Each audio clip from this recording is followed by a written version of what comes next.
Comprehensive nonsense. Comprehensive nonsense. Comprehensive nonsense. Comprehensive nonsense. We're on. Wow. It begins. It does. So, hello everyone. This is the start of a podcast. We don't really know the name of it yet, which you may have guessed from the description, the episode description for this. But there are four of us. There's me, Rob, Zoe, Emma, and Sil.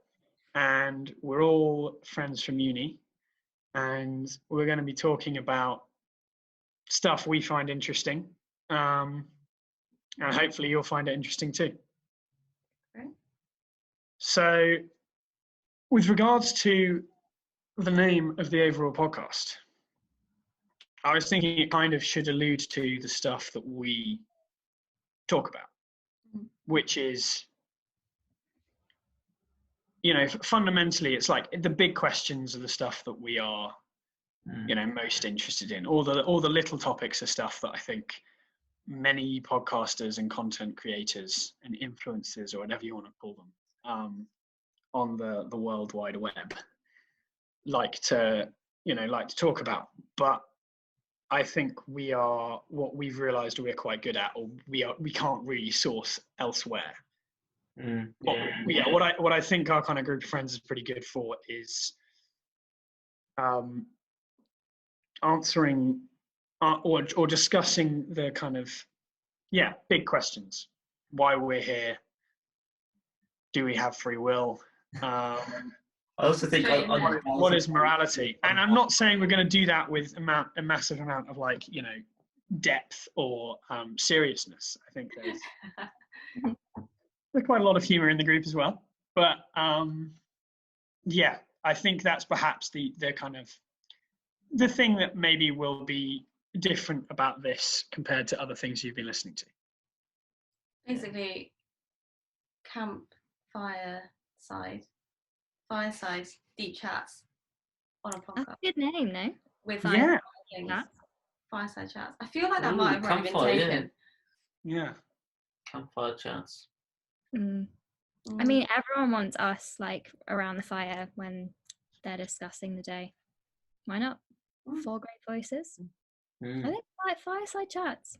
Fireside chats. I actually we can't strike gold straight away. That's the first option. Immediately Googling, is there something? Another podcast called Fireside Chats. I bet there is.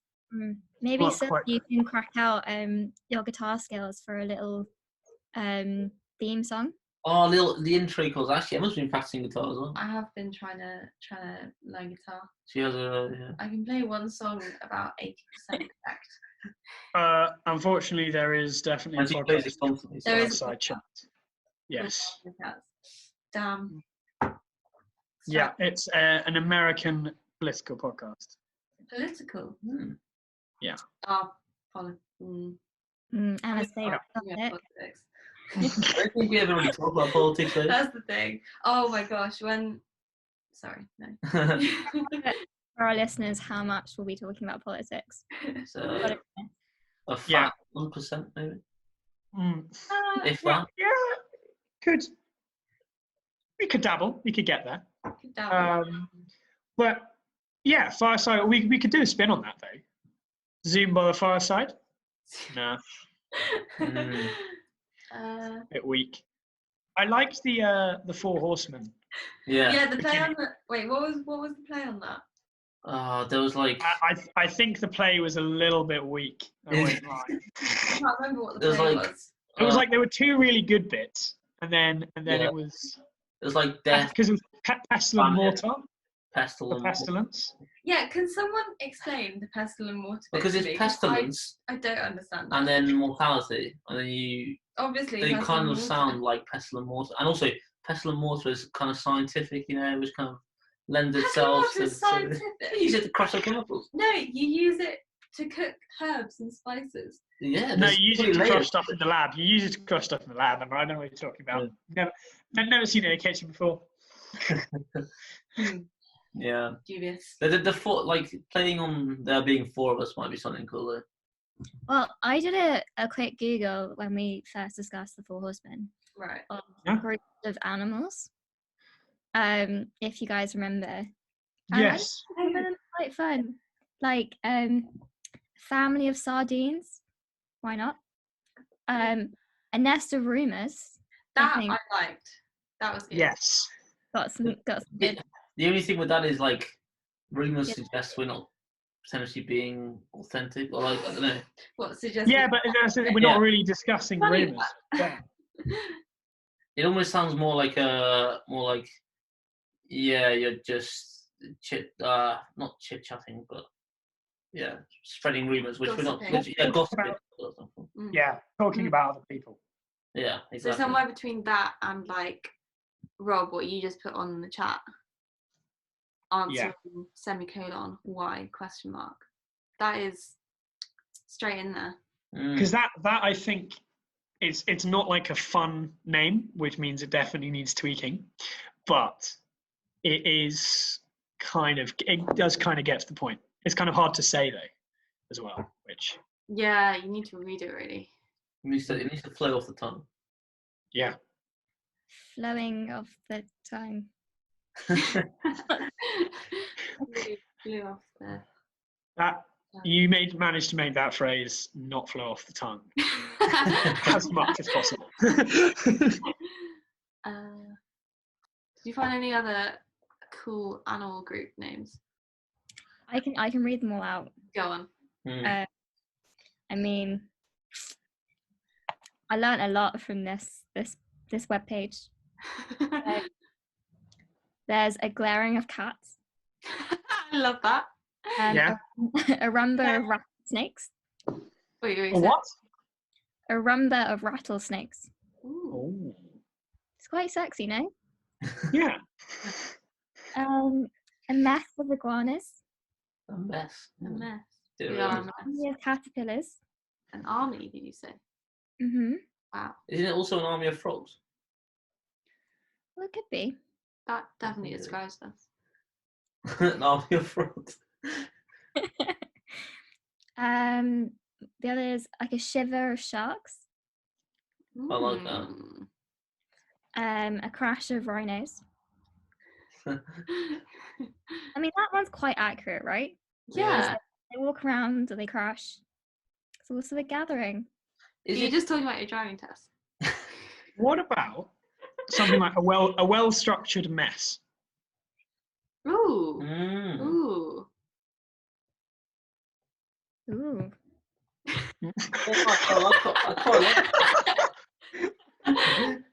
I quite like that. Yeah, I quite like that as well. I think, yeah. It highlights the fact that we are a mess, but also we try and put some amount of order in there. Exactly. Yeah.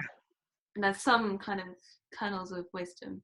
Maybe. And it's not too complex. And yeah. Yeah, I quite like that. I really like that. A well-structured mess. We can. I think that can be candidate 1. What do you think? A well-structured mess or a well-ordered mess? Structured. I think structured, because ordered almost is a bit of an oxymoron. I feel like it's a bit long, personally. Ooh. I mean, I'm thinking of Eton mess. Why? Maybe we could get rid of the Eton and just go straight for like a sexy mess. That's like a strip. It's not. Yeah, it's like that describes a lot of people I know, but it doesn't describe the podcast. Also, your rhino comment is it just me, or is rhino skin bulletproof? That's just you. I always thought rhino skin was bulletproof, but then rhinos are bulletproof. Yeah, that's why they hunt them with rifles. Well, this is what I was thinking. Yeah, no, it's not bulletproof. Not bulletproof. It might be. I doubt it is. Actually, I don't completely doubt it is, but it might be more resistant to, blunt trauma or kind of ballistic force than other animals' skin. I mean, I know for like they have elephant rifles for hunting elephants because they have to have basically something you can hold that produces enough force to actually penetrate through an elephant's skull with enough force to destroy, to damage its brain so much that it dies. Yeah. But like, there are guns that can do it. Yeah. I've googled it.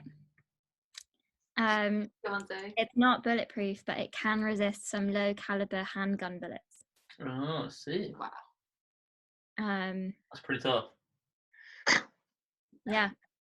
I mean, I feel like there's a lot of movies about rhinos running through the safari and things pinging off. Or what movies have you watched? I don't know, but I Have you seen Zoe, yes, the clip of the rhino? There's like a kind of truck, and the rhino starts chasing it, and the truck's like going full throttle, and the rhino keeps chasing it, and you're like, wait, this thing can move this fast? And it just makes you kind of, very scared of rhinos. I'm now very, very wary of rhinos. Although it's hippos that kill more people, isn't it? Hippos are like one of the worst killers of people in Africa. Yeah, because you don't see them because they're in the river, whereas a rhino. A rhino, if you've managed to get close to it, you've probably got a car nearby or a gun because you're there for reasons. Whereas a hippo, you could end up near a hippo without knowing. But I mean, if you were by yourself and there wasn't a car nearby and you didn't have a weapon and a rhino started running, you would lose. Are they related? What was that? The rhino's got a horn, doesn't Rhino versus a hippo. Who would win? I back a rhino. Yeah. I reckon a rhino's bigger, and also I don't know if you've heard, but a rhino's skin is going to be pretty. I think it's the horn. It's that advantage of the horn that is pretty penetrating. Surely a hippo would just absorb the bullets. Like, there's so much between its internal organs and the outer skin that it's. I wouldn't. If I was a hippo, I would not rely on that strategy. I'd get in the water very quick, get very submerged, and hope they don't see me. If they had guns, they could shoot.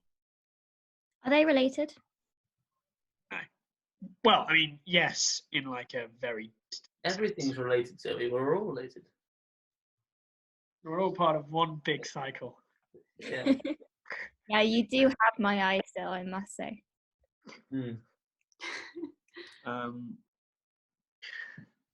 See, how are we ever going to get beyond names? Well, so what do we think of the? I think it's got. Do we want to keep searching a little bit then, if just maybe think of something a bit snappier? I think we want different candidates that we can then pick between. Like well-structured mess, I wouldn't be upset if that was our final name. We've been chatting for about 10 minutes, so we can definitely produce other results. Yeah. What were the other? Sorry, I heard mess of something, and then I was like, whoa, I can make something out of mess. I didn't hear any of the other groups of animals. Well, we're talking about rhinos. Yeah, somewhere between mess and rhino, I didn't catch. Mess. It was a mess of iguanas. I don't know. Is there an animal that sums up us as people? Oh, I was so thinking this. So, His Dark Materials. I don't know if any of you have been watching that. It's quality. I was thinking, what demon would I have? And then Pan became a red panda, and I was like, yeah. Red panda. The red panda is by far the cutest. Solid. I don't know why he ever changed that or anything else. But yeah, it would. I would definitely have like a red panda or a red squirrel or a red fox as a theme there. Just something red. Yeah, something red. Like it wouldn't have a tiger. I don't back myself that much, but something clever and adaptable, and it can climb trees. That's true. It can handle itself pretty well for its size. Yeah, soft on the outside, but pretty tough once you get to know it. I would argue you're the complete opposite, though. Really? That's I upsetting. think you mellow out as you get to know you. Yeah, true. Fair Mm. enough. I concede. I would give Emma some sort of cat, I think. Syl is definitely like a really like some bird with an enormous like white plumage just flying But it's like all snare. gone. It has also. It's Yeah, all that can be fixed with time. with much time. No, Emma is a Afghan hound. What? Yeah. What's that? Why? Yeah. Please explain. What is an I've shown you this Instagram account before. Oh, are they the dogs with like hair that's like like yours? yeah, mine's quite long in the minute. It's true. I'm not a dog person. Yeah, Absolutely. Yeah, she's definitely not a dog. Not a dog person. Emma's like an alpaca that's been subjected to hair straighteners all over. I could go with that. Yeah. What was the name for the group of cats? That was cool. Glaring, I think. Glaring. A word that often comes up in our discussions is tribe.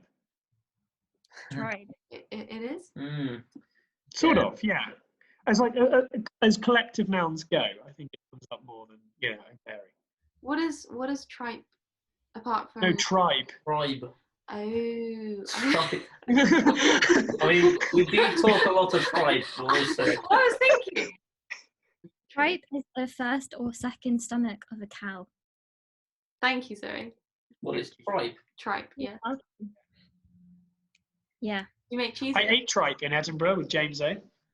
Ooh. It's What awful. Doesn't sound great. Lovely. Totally don't recommend it. It was in a Chinese restaurant. We knew it was good because like everyone eating it. We were walking past it every day on the way in, and we'd always look in because the smells were pretty funky. Let me tell you. And it was always fully booked, and everyone in there. You never saw a white person in there. Everyone in there was Asian, and you're just like, okay, this must be a good Chinese restaurant. Yeah. So we go in, and like the menus are in Chinese first, then English, and we're all getting quite excited. And a lot of the food was really good, but we sort of also sampled a bit of the weirder stuff on the menu because why not? And tripe was one of those things. And it's, when you learn in GCSE biology about like the villi, the things that kind of like the kind of sort of rubbery spines that line your intestine that kind of increase the surface area to volume ratio. And they was just that, but kind of tasted a bit like how I imagine a very clean tire would taste. That sounds horrible. Yeah. If mixed with lots of soup, then the soup was nice, but you still wanted to sort of spit it out. What about a tribe of tripe? Tribe of No.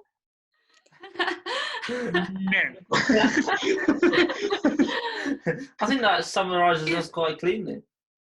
I'm Not googling synonyms of tripe, and I think some of them are quite good. Go on. One words. You have balderdash. Nice. Yeah. I like that. Gibberish.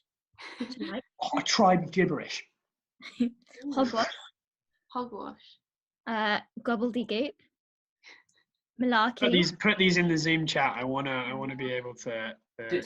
We could each take one of those synonyms and have it as a name and have like hogwash, gobbledygook, thingy, and hogwash or whatever. Yeah, I'm really enjoying that. Gorgeous. I really love flabberdoodle. That can be your name. That is, I'm taking it because, I mean, it's just great. Apple sauce apparently. Apple sauce Is a synonym. I think maybe that might be a synonym of the second stomach of a cow. Yeah. Like guide him. But I'm gonna click on it. Oh no, it actually means nonsense. Suggested sentence. Oh, applesauce, I will be glad when it's all over. Double Dutch. Oh my gosh, there's some amazing words on here. Codswallop I like as well. Quality word. Poppycock. My dad uses that a lot. Claptrap. Twaddle. Double Dutch. Yeah. Double Dutch! But we're not double Dutch. Yeah, but he's in Holland. No, that's true.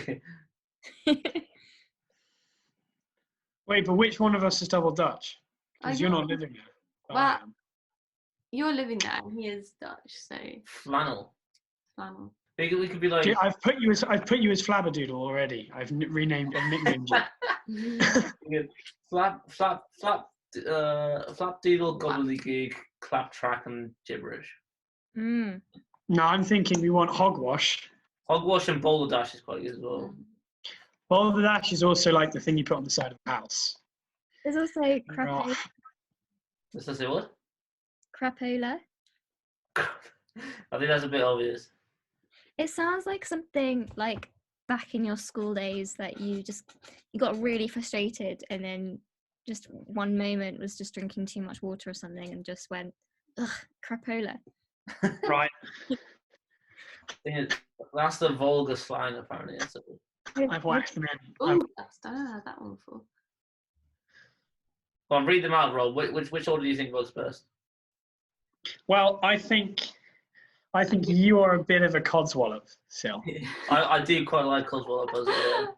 And I'm gobbledygook. You're gobbledygook. I can be hogwash. Yeah. And Zoe, you're flabberdoodle.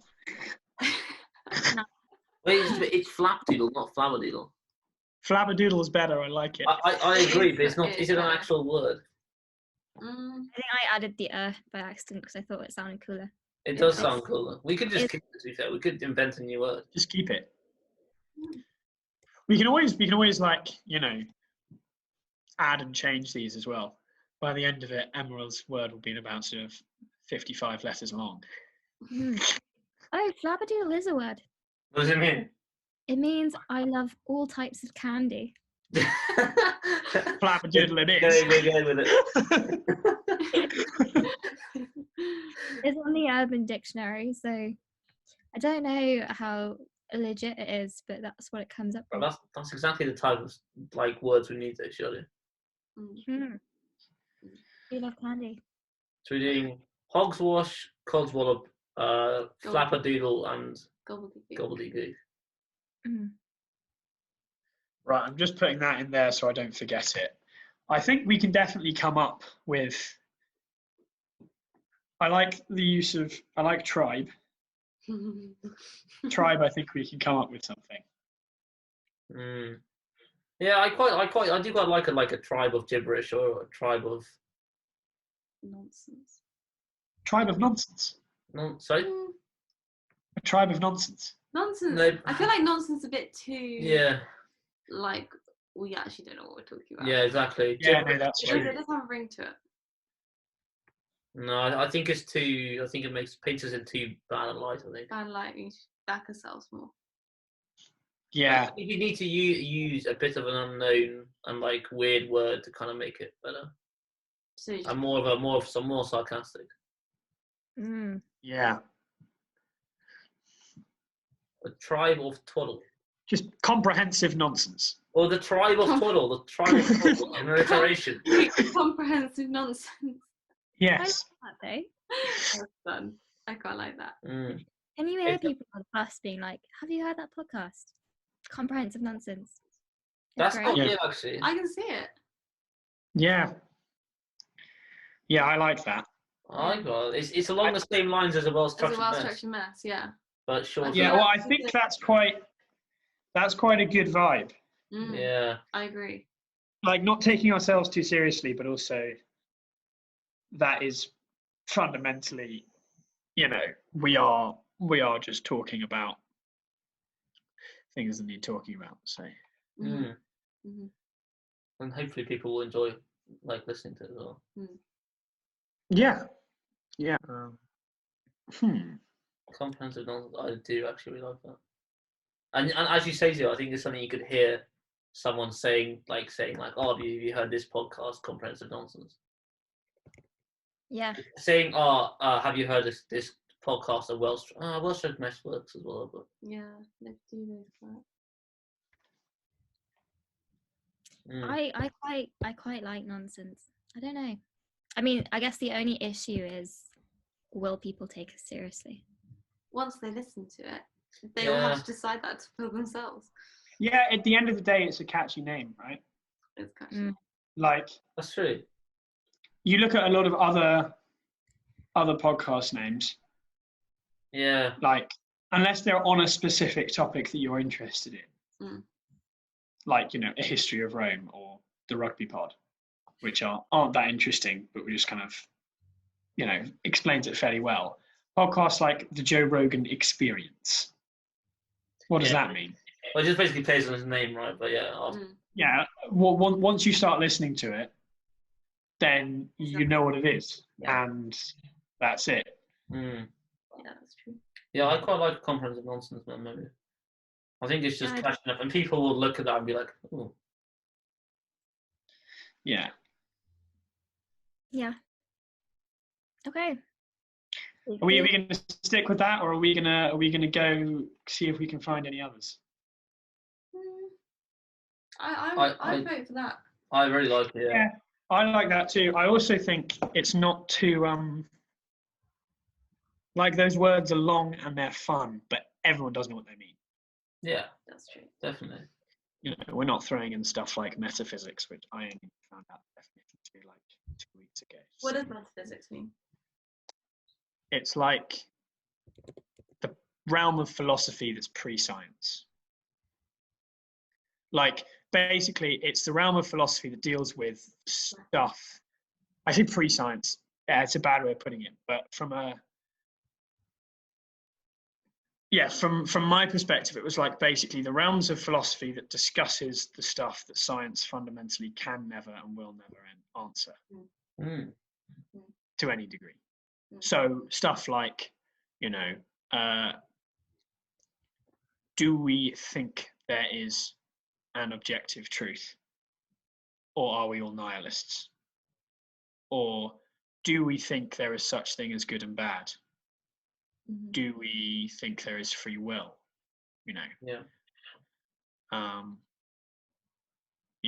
Stuff like that. I suppose. Yeah, basically stuff that definitely at the moment science can't answer, and pretty much a lot of metaphysics is stuff that like science has already made assumptions about, and a lot of other kind of mythologies, so Buddhism or other religions and things. Basically, it's the stuff you have to make assumptions about to have a belief system.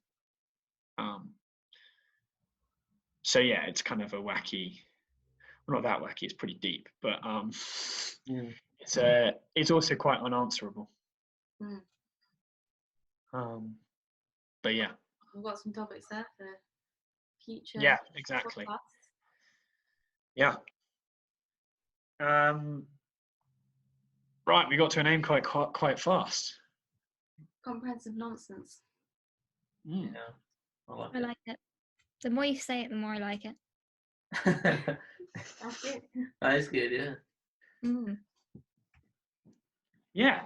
Well then. Post on the Comprehensive Nonsense podcast. Rate on the LinkedIn. Right on that.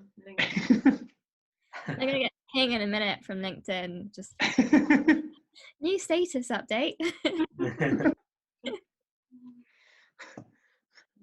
No, I actually thoughts on LinkedIn. Yeah, nah. I don't have it, and I hope never to. Oh, wow. Ooh. What if you were applying for something and they asked you, like they required you having a profile they could kind of go and look at? Yeah, interesting question. I don't currently see myself doing anything that requires a LinkedIn profile, if I'm quite honest. I think, it's become the norm for a lot of different professions, but it seems, well, I don't have it, I've never been on it, so maybe I shouldn't really have much of an opinion on it, but it seems to just be a source of much, what's it called? Much dick swinging. Yeah, that's one word for it, but also anxiety for a lot of people. Yes, I think anxiety is perhaps the one that gets me. Yeah. Really? Not I have it, but the one that annoys me with regards to kind of what it causes. Yeah, I think that's why I got it though, right? It's like I started applying for these things, and one of them said, "Please link your LinkedIn profile, otherwise you can't get to the next step." Wow. And I was like, well, I'd quite like to have a job in this company, in this lab. Yeah. It looks like a pretty fun lab and a pretty fun startup. So I guess I have to make a LinkedIn profile. And I whizzed through it. And I guarantee you they looked at my LinkedIn profile and thought, absolutely no way, because it had like my Facebook profile picture on it. I think maybe where I was at uni, and BGS. Some very, BGS and some very vague Bristol work experience. Me, I was in Skins. Well, that's been dropped. Yeah. Yeah, no, I didn't put Skins. Not really relevant to scientific jobs, I don't think. Although that is on my CV. Nice. So. Fair enough. Nice. But it's interesting, like people do contact you through it quite a lot, and they can be quite interesting people who. I think particularly if you're there very clearly as an applicant, then you don't get anything. But if you're there as like someone doing something, like you kind of have a bit of like capital, be it intellectual or actual capital, then people contact you. Like through the Cell Ag Society, I know both of us and Will and other people have had numerous people kind of contact us and say, oh, I'd love to have a chat with you about this. What do you think of that? Will you please apply for this? And 90% of the time, it's like, oh, cool. If they're just asking for a chat, normally I'll go for it. If it's anything else, I'm sort of like, not too bothered. But yeah, like that, on that end, it's definitely useful, but I don't think it's useful for most people like that our age. Yeah. Well, it's still just another social media platform as well, right? Yeah, just one where people post how wonderful their new job is for no real reason other to make sure everyone knows. No, I don't think it's as successful in some industries as others. Like, I would very say true. My experience of trying to get into film and TV is the big production houses have their LinkedIns, but I found other websites more successful.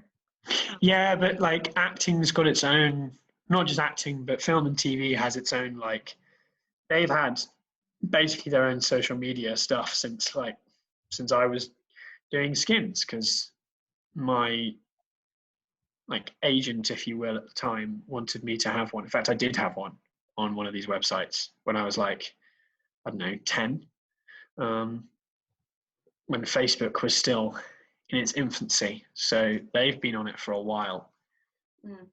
Whereas, That's the same with production as well then. So you're an actor, then you obviously have like agents and profiles. well, I mean, the producers and the directors would be looking for you on there.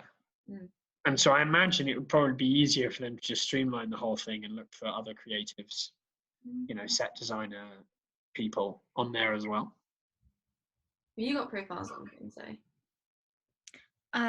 Yeah, I do have a LinkedIn. I haven't updated it since graduating. Just because I also think that you should tailor your LinkedIn to sort of where you're going. And because that's very much undecided at the minute, is I don't want to give off the impression that I'm in one place when actually I'm moving in a different direction. So yeah, I do have one. It's nice, like it's nice seeing where our fellow graduates have gone on to. Sometimes. I like the stalking, to be honest. But yeah, I haven't updated it because I just don't know what I'm doing yet conclusively. Yeah, I mean, it's got the same issue that all social media platforms are, right? Which is that the person who you're looking at has cherry picked everything Yeah, completely. they're sending. Actually, although sometimes on LinkedIn you do get those like enormous kind of motivational kind of messages to just randomly appear, or someone's like, you know, it looks like I've got an amazing law like contract at this firm, but you must know that I applied 150 times. I didn't get any of them. And if you just keep applying, you'll eventually get there. Come on, guys, I back you all. And you're like, why have I read this? Well, that's quite nice, I guess. It is, but so I don't know. I feel like if you need to read that to keep going, yeah, I suppose it can help. It can help. It also just annoys me, but no, I do understand the anxiety behind it, though. Yeah. Like, I know for some of our like friends and stuff, like it's tough when you see someone else getting the job that you're all applying for. Yeah. It's interesting that like causes so much anxiety, and I think and LinkedIn potentially propagates this, but like it's the whole thing that our society is so geared towards competition that seeing someone else take that job you may have applied for as well means it's bad for you. It'll like you feel anxiety from that, seeing other people succeed. I don't know. It's just a sad thing. Yeah, I think it's also that's like the issue with all social media, right? Is it's just geared towards it. It massively broadens the number of people you were comparing yourself to. Yeah, so true. Suddenly you are comparing yourself to the person in your situation who is in a remotely similar situation to yourself, who is doing the absolute best out of like thousands. Because it's their profile that gets shared around. It's their profile people talk about. Like, you know, if you know someone who's gone off to be a famous, you know, rock star, and you're working in music, even if you only vaguely knew their name and they went to like a school in the other city over, you see that you're suddenly exposed to them. Whereas 20 years ago, you wouldn't have known anything about them. So it wouldn't matter to you. I mean, the question that I always think about is, if I had the choice to get rid of all of it, would I want that? I don't honestly think I could ever say yes.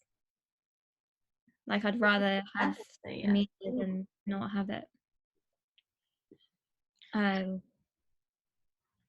don't know. It's like a contradicting problem. I guess you're still envisioning you living in this world and society, right, as it is. Yeah.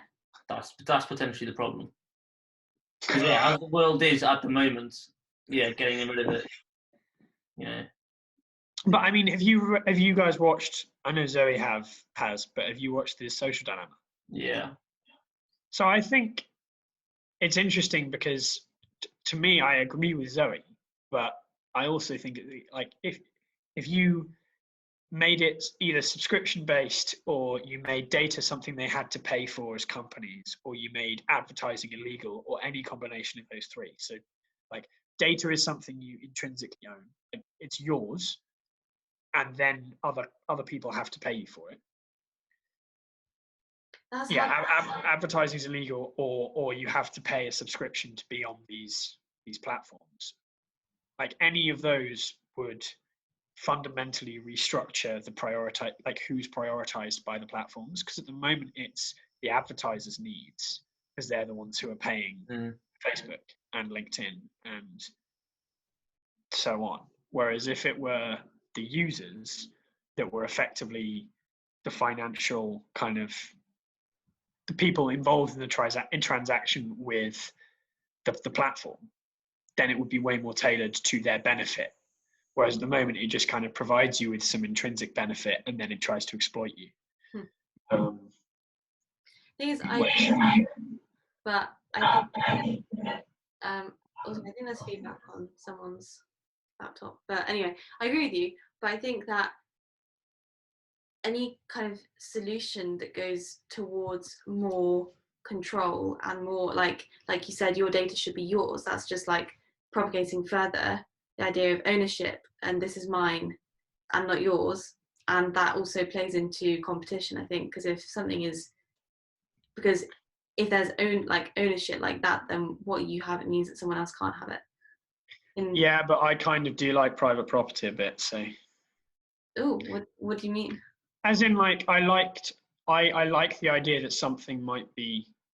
I don't mind other people having their things and me having my thing. See what I mean? Like, I think someone owning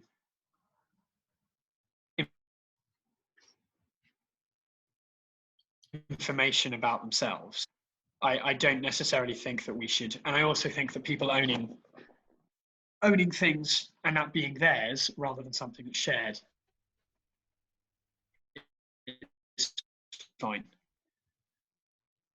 Does that answer, or are you still confused about what I mean? No, like I think that answers. I think I just, in an ideal world, don't agree with it.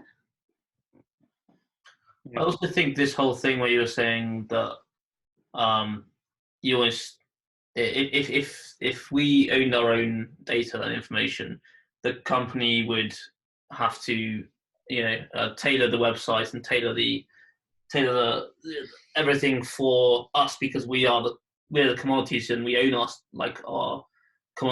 our data and stuff.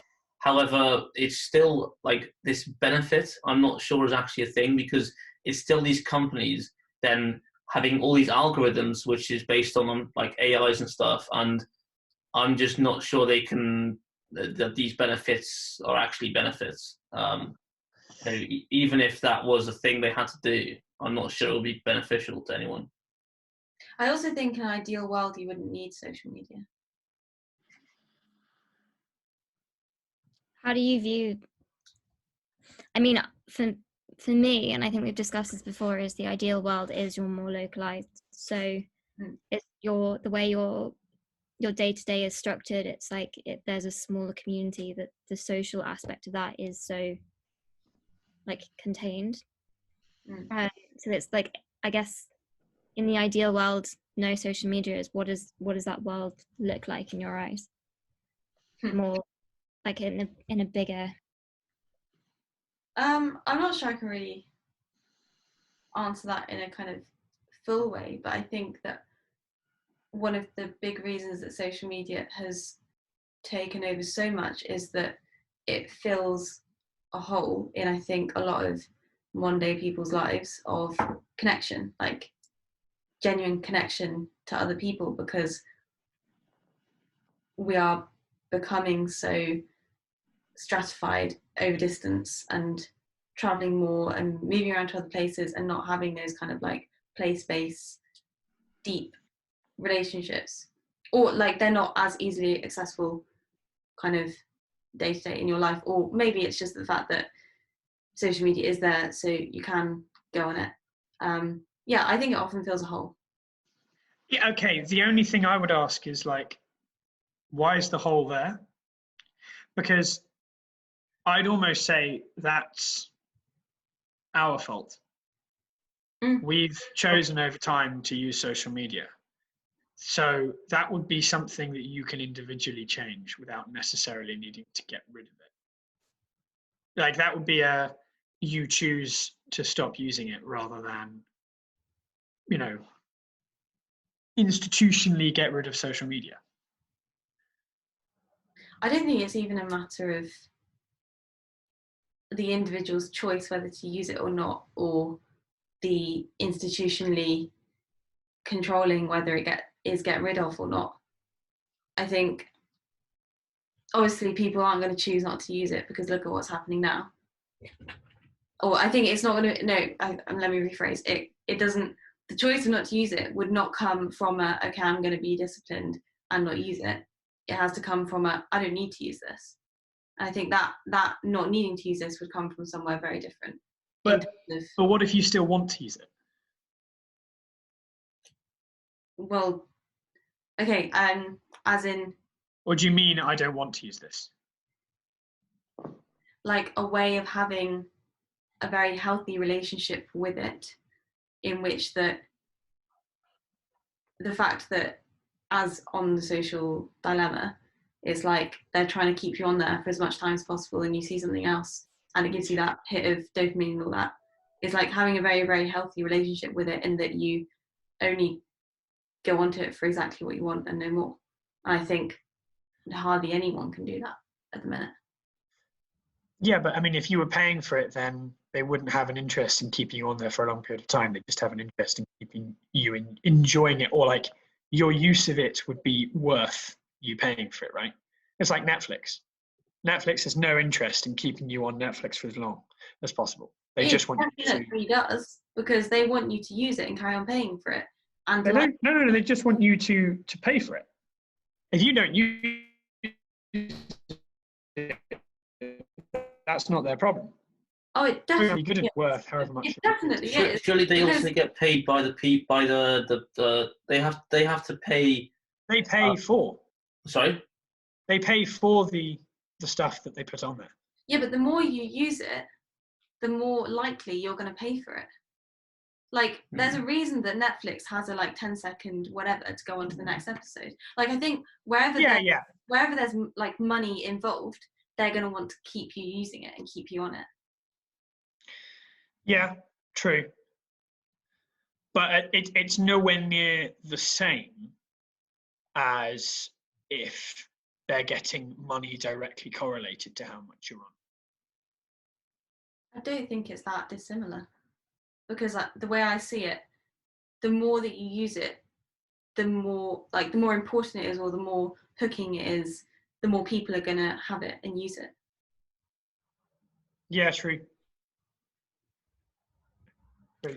So, are there social media platforms that you dislike more than others? I got rid of Facebook recently, like a month ago or something, off my phone. I've deleted the app off my phone, because I found I just spent on Facebook, like specifically, I spent so much more time than any other app. And even now that I have deleted it, I maybe go on Instagram slightly more than I was in the past. However, I feel like the Facebook algorithms had me down so well. They knew exactly how to keep me on it.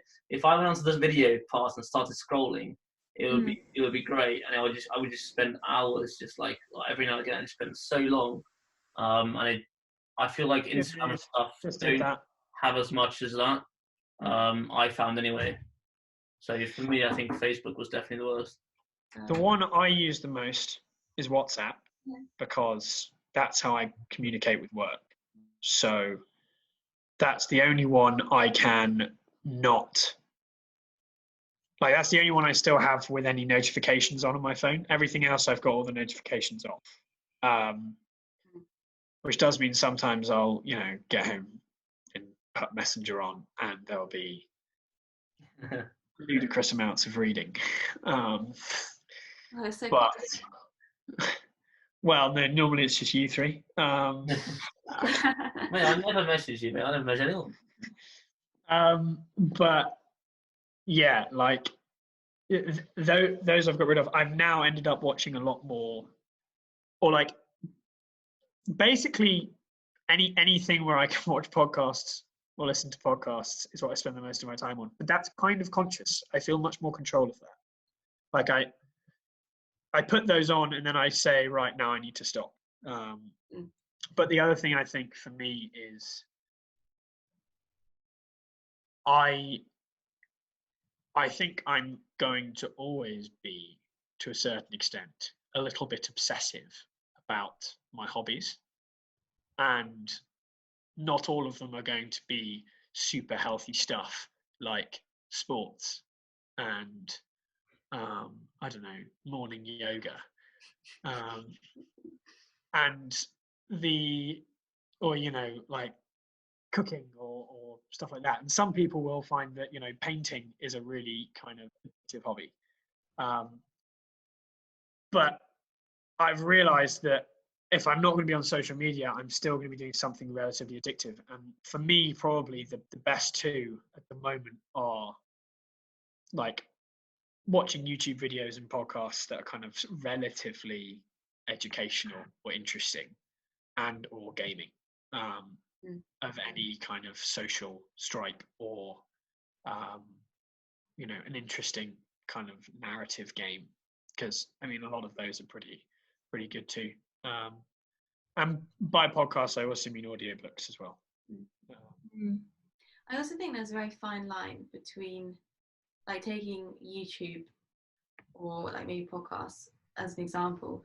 Fine line between watching something to be inspired or to kind of learn more or kind of expand your ideas, but also watching something to be entertained in a distracting way, to distract you from your life, add more excitement, add more wonder, add more whatever. And yeah, that's something I don't quite know how to manage. Sometimes it's both. It can be both, exactly. But like there's a big part of me that thinks, well, what if you didn't have any of this kind of outside kind of input in such a strong way as like watching YouTube or podcasts? Obviously you're always going to have outside input in whatever way, but like how would that change how you actually kind of go about your day to day, and like the focus you have in your day to day, or just the kind of value you get from your day to day? Yeah. So the value from seeing what people are doing in different ways. But I mean, it's a good point, right? Like, you look at people who had no access to information at all, like not even the internet, but like before pre-printing press. It wasn't like they were kind of these worldly human beings who kind of understood the hows and whys of like what was beneficial about their lifestyle. They just sort of existed and did, and they weren't, you know, they might have known that. I mean, I am supposing here, I've never actually spoken to a 15th century peasant, but really, but I imagine that they probably just knew that there was this big scary God who controlled everything good and bad in the entire universe, and that they had to do what the Lord said and what the priest said, and they lived in sort of perpetual fear of all three, and wanted to have some kids someday with you know, a nice looking broad or a kind of handsome hunk, and eventually that either happened or it didn't, or they sort of would die horribly, and that would be the end. But that's not the only picture of people who don't have an external input. No. But well, true. But I think having that external input and that massive access to information gives you much higher chance of being able to choose to go live a kind of kind of detached from, you know, modern society life. Because if you're born into it, you might not agree with that if you have the access to the information, but you never get the opportunity for it. Like I do think there's a lot to be said for individual human choice. Like, so there are plenty of people who would definitely keep social media. Are you basically saying because it's there and because we can use it, we should be able to choose to be able to use it? Oh yeah, that is definitely a cornerstone. I mean, yeah. I definitely think if people, if it makes anyone happy, you know, people can do what they want and choose to do that. However, yeah, sometimes I'm like, is ignorance bliss, or like, is not having choices, potentially nicer. True, but how do you keep everyone ignorant about something you've taken away from them? Yeah, then that's the thing, right? It already exists. It's very true. Yeah, I don't know. I think there are and can be a lot of benefits for it. I think deleting Facebook, especially right now, is a really good move.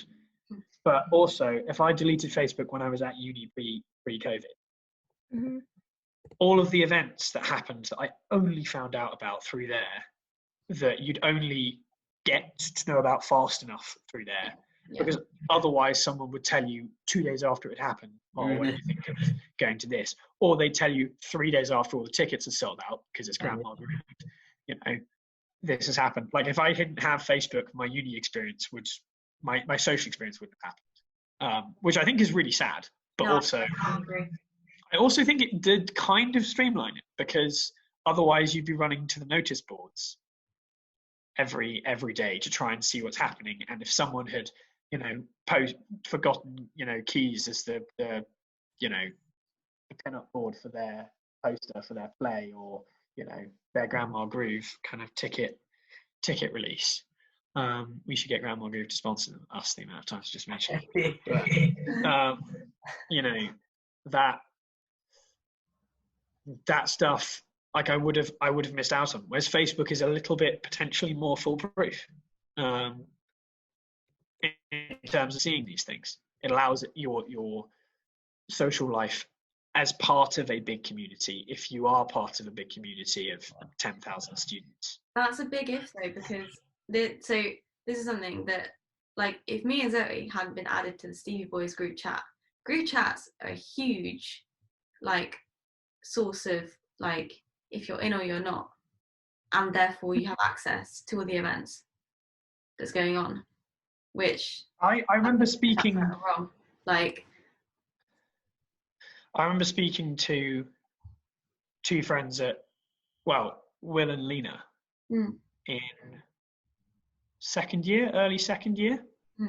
And I just really, like, I don't know why this bit sticks out in my brain, but I was talking about, like, friends I had in college, or something, like, saying some anecdote, and they were like, oh, you know, is he part, you know, they're part of your friendship or whatever. And I was like, yeah, no, I'm good friends with them, but they're not, like, group chat friends. Yeah.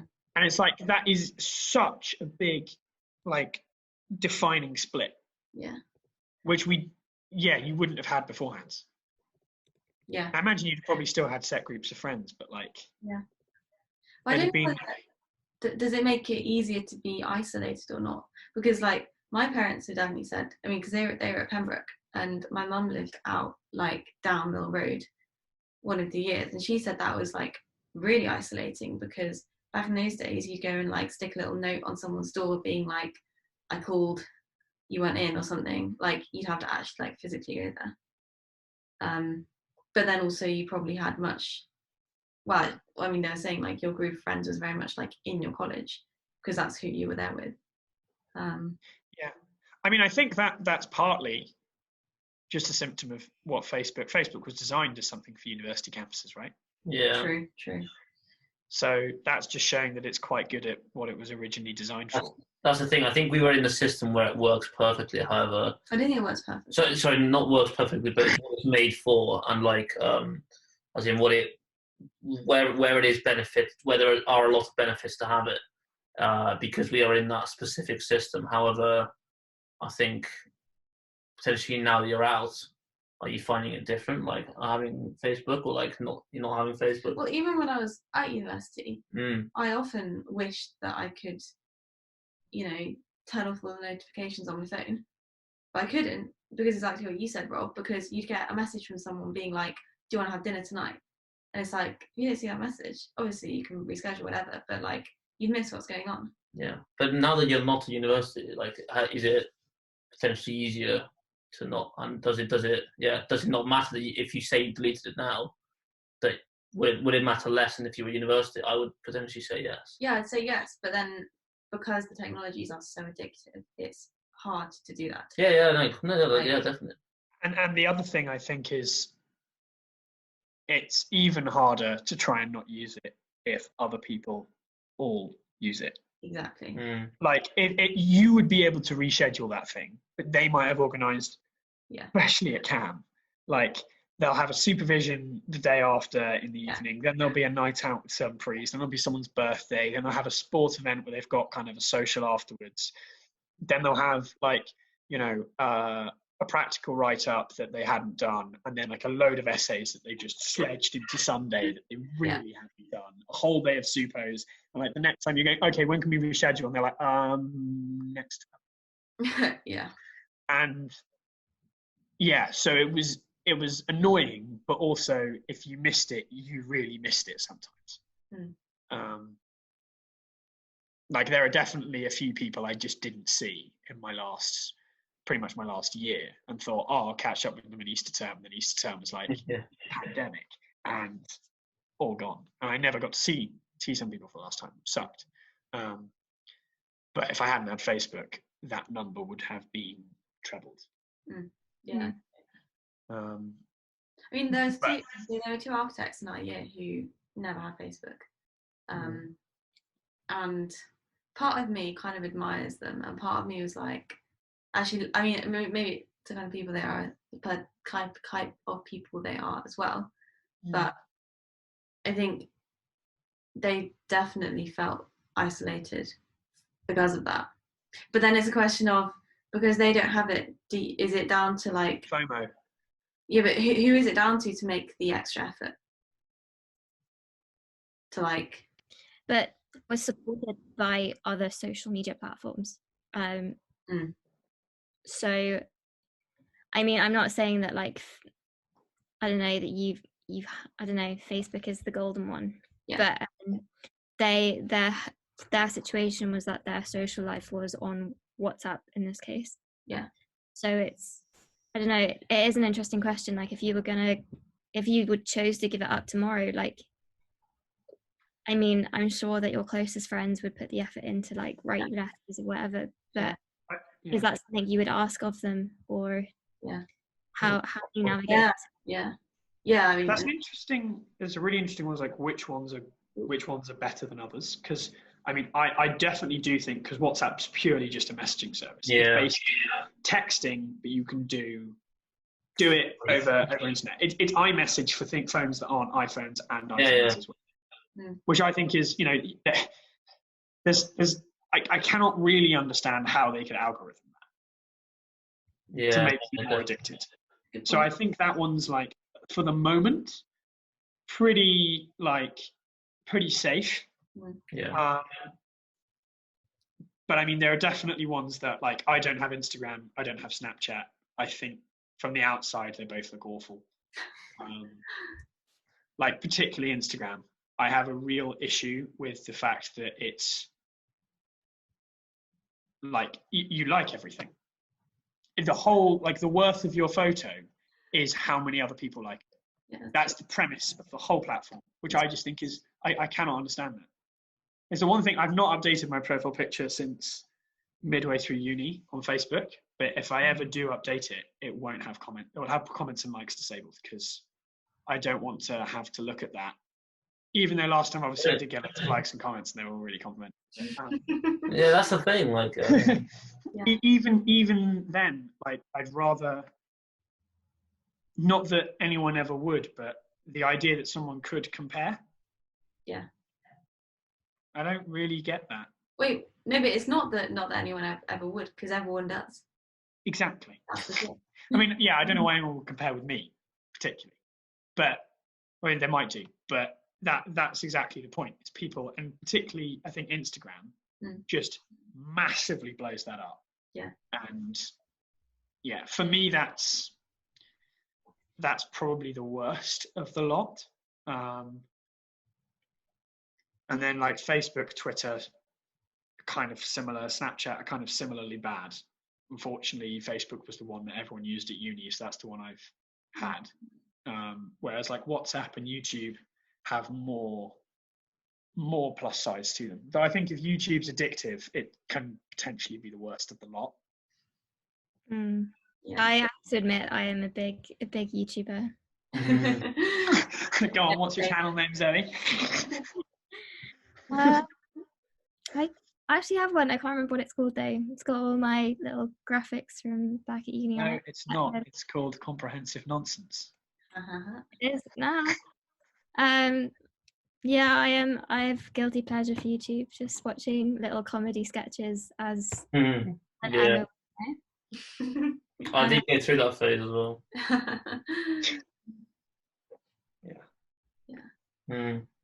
Yeah, I do. It's such a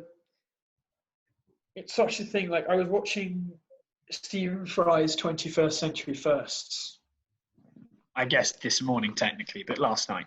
It was New Year's, like a program about all the things that have been invented that are new to the 21st century. On the 21st century's 21st birthday. And social media was invented in like the mid 2000s. Yeah. Crazy. What? Yeah. Mid 2000s. Yeah. And it's our generation. Yeah. It totally it controls. Well, it doesn't control, but it's like it is a complete conduit. I mean, yeah, somewhat, but it's a complete conduit through it.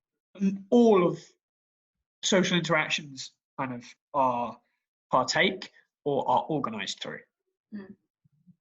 So I do think that's sad. Yeah.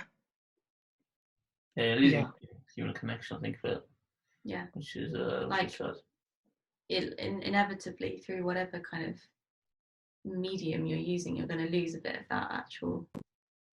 But it does happen in the first place. But I have to say, personally, living in another country where I know no one in the middle of a pandemic. Yeah, fair enough. Social media has been a complete godsend. Because I've been able to talk to you guys, but just talk to everyone, really. Yeah, like without it, I would have felt even more. It's not a substitute for real connection, but it's definitely a connection, some form of connection when you otherwise might not have any. Yeah, it's one of the things that they like with our parents. Like when our parents went off to work in other countries or travelled for like a year or two to somewhere else, the only correspondence they'd have with home friends or family would be to like send letters and stuff. Like it just doesn't even compute in our generation. I think that you wouldn't just be able to like FaceTime someone, but like, were they less happy with that? I don't know. Like my mum definitely was. She had horrendous homesickness and fucking hated living abroad, so immediately moved back. I think obviously there are exceptions, and I think obviously, but even now, even with social media, people get massively homesick and stuff. Yeah. But I think I'm not sure if on average that people were less happy because of that. It just because there was no other option. I think perhaps on average less people travelled as well. Yeah, I suppose. Yeah. And so the people that did travel were potentially the people who were more. I mean, we were all throwing things out. There's nothing we can actually prove about this. But yeah. There's a reasonable thing to say that, like, the people who did travel back then are potentially the people who were better predisposed to do so. Yeah, potentially. But then also having social media means that even the people who are more predisposed to do so maybe aren't so forced to actually like get out and meet new people and find that social connection in other ways. Also, letter writing is really fun. I'm a big fan, although I only write letters to one person. Takes a lot of time. It does, but the thing is, and you have to have the money to pay for postage stamps. That's like nothing. But because when I did my ski season, I actually wrote letters to one of my really good friends from school. So I'd have like a letter from her like once a month, and then I'd send like 4 or 5 pages back, basically like documenting everything that happened in my life the past month. And it was really nice because it's also like a way of just kind of taking account of what's going on and be like, what do I actually want to tell this person? Can we get excerpts from Emma's letters? No. Yeah. You don't want to know what how old was I? 18-year-old me was writing about on my ski season. I do, Sil doesn't. Yeah, Sil doesn't, definitely. Yeah. Yeah. It makes like more of an event on it. It makes it more, I'd say, like I put much more thought and kind of like I'm so much more present writing a letter than I am just like sending a message to someone. Obviously, like calling someone, video calling is maybe slightly different. But then you can also be video calling someone and like doing loads of other stuff at the same time and maybe not paying attention. But equally, you can be in person with someone and not paying attention. So maybe that's not a valid point. But also, like, writing a letter, no one cares if you leave them unread for 2 days. True. Like, they just don't. Yeah, it's true. I was gonna ask, I don't know, do you guys feel, because it's been like 9 months, I don't know how long, 9-10 months of basically just speaking to friends through a screen, do you feel like when you see them in person or you meet someone new this year that you found it more difficult to make a connection? No, but I'm not sure this really applies to me because I've obviously been working in a lab where I see 6 people who I didn't know at the beginning, like 2 months ago, every single day. And I see loads of other people in the office all the time. And obviously we have to wear masks. And the lab is totally biosecure and safe. So that kind of means that we can do more unsocial distancing, even though the lab is meant to be social distanced.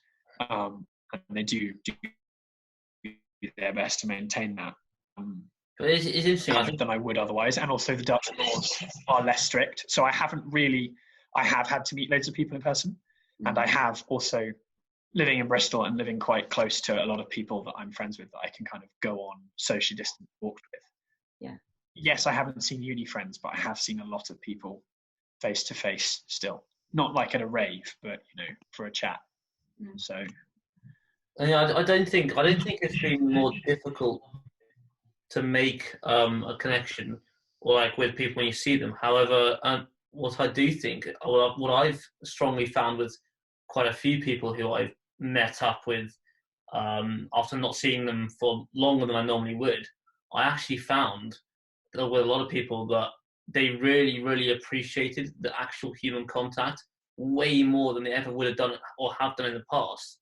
I've met these people in the past, and it's been quite normal to meet them. And now, if I give them a hug or actually have human contact, because they haven't had that in so long, I found I think, well, me as well, but like both parties appreciated it a lot more, which kind of, I think, I took that to be that actually I think there is something missing and people do actually quite crave the human contact and human connection. And I think I definitely did. And maybe it was just from my perspective. However, I felt with a lot of people I met that was the case. Yeah, it definitely shows how important it is. Like, how much is like enough? How it's enough. Well, I mean, obviously what we have right now in the middle of pandemic is not enough. yeah, exactly. If it often, particularly back in the Netherlands, the first 2 months, I never really felt like I missed human contact that much. And obviously I was seeing people at work, but every time I came home, there was no one else in the house. Like, I was living by myself, and there were some days when I wouldn't necessarily go in, and there were some days when I'd only go in for a short period, and I'd have whole days just to me. And I don't necessarily know if I missed it that much. I did appreciate hugging my mum when I come home. But like, I think there's something to be said, like, you need human contact, but you don't need human contact 24 hours of every single day. But as in, it's interesting, like, I agree. I think actually because I was self-isolating for 2 weeks as well, and a lot of people that I know living around me who were in university also had to self-isolate. And actually, during self-isolation, I found, I think other people, and you say, like, when you were at home for like a couple of days on your own, you don't actually realize at that time that it's like you're missing it, or like you feel fine, like it's not too bad. But then when you do afterwards, I found then go and see someone and you're like, oh wow, this is actually really, really nice, and I'm really appreciating this. In response to your question, Zoe, I think there's 2 things. Like, one, I definitely felt very strange and overwhelmed after seeing, particularly like when I went down to visit him after like not seeing anyone else my own age apart from my family for like 6 weeks, and then suddenly I was in a house of people and I was like, whoa, this is really weird. It was many emotions. But kind of like related to what you were saying, it's like you maybe don't realize it at the time, then you really appreciate it when you do see people. I think that really shows that it's like, what kind of person do you become when you're faced with like periods of isolation and loneliness, and what kind of habits do you develop because of that, and what kind of like thought patterns do you become more, I don't know, do you become more driven to do things, do you become more selfish, do you become whatever, compared to if you're constantly living with people and bouncing off people and responding to other people. I think that's really important, because I think the more time we spend in isolation and lonely, the more used to it we get, which I don't think that's a good thing. No, yeah, I agree with that. I was more trying to go down the line of how much, because this stemmed from kind of social media making us more isolated, right?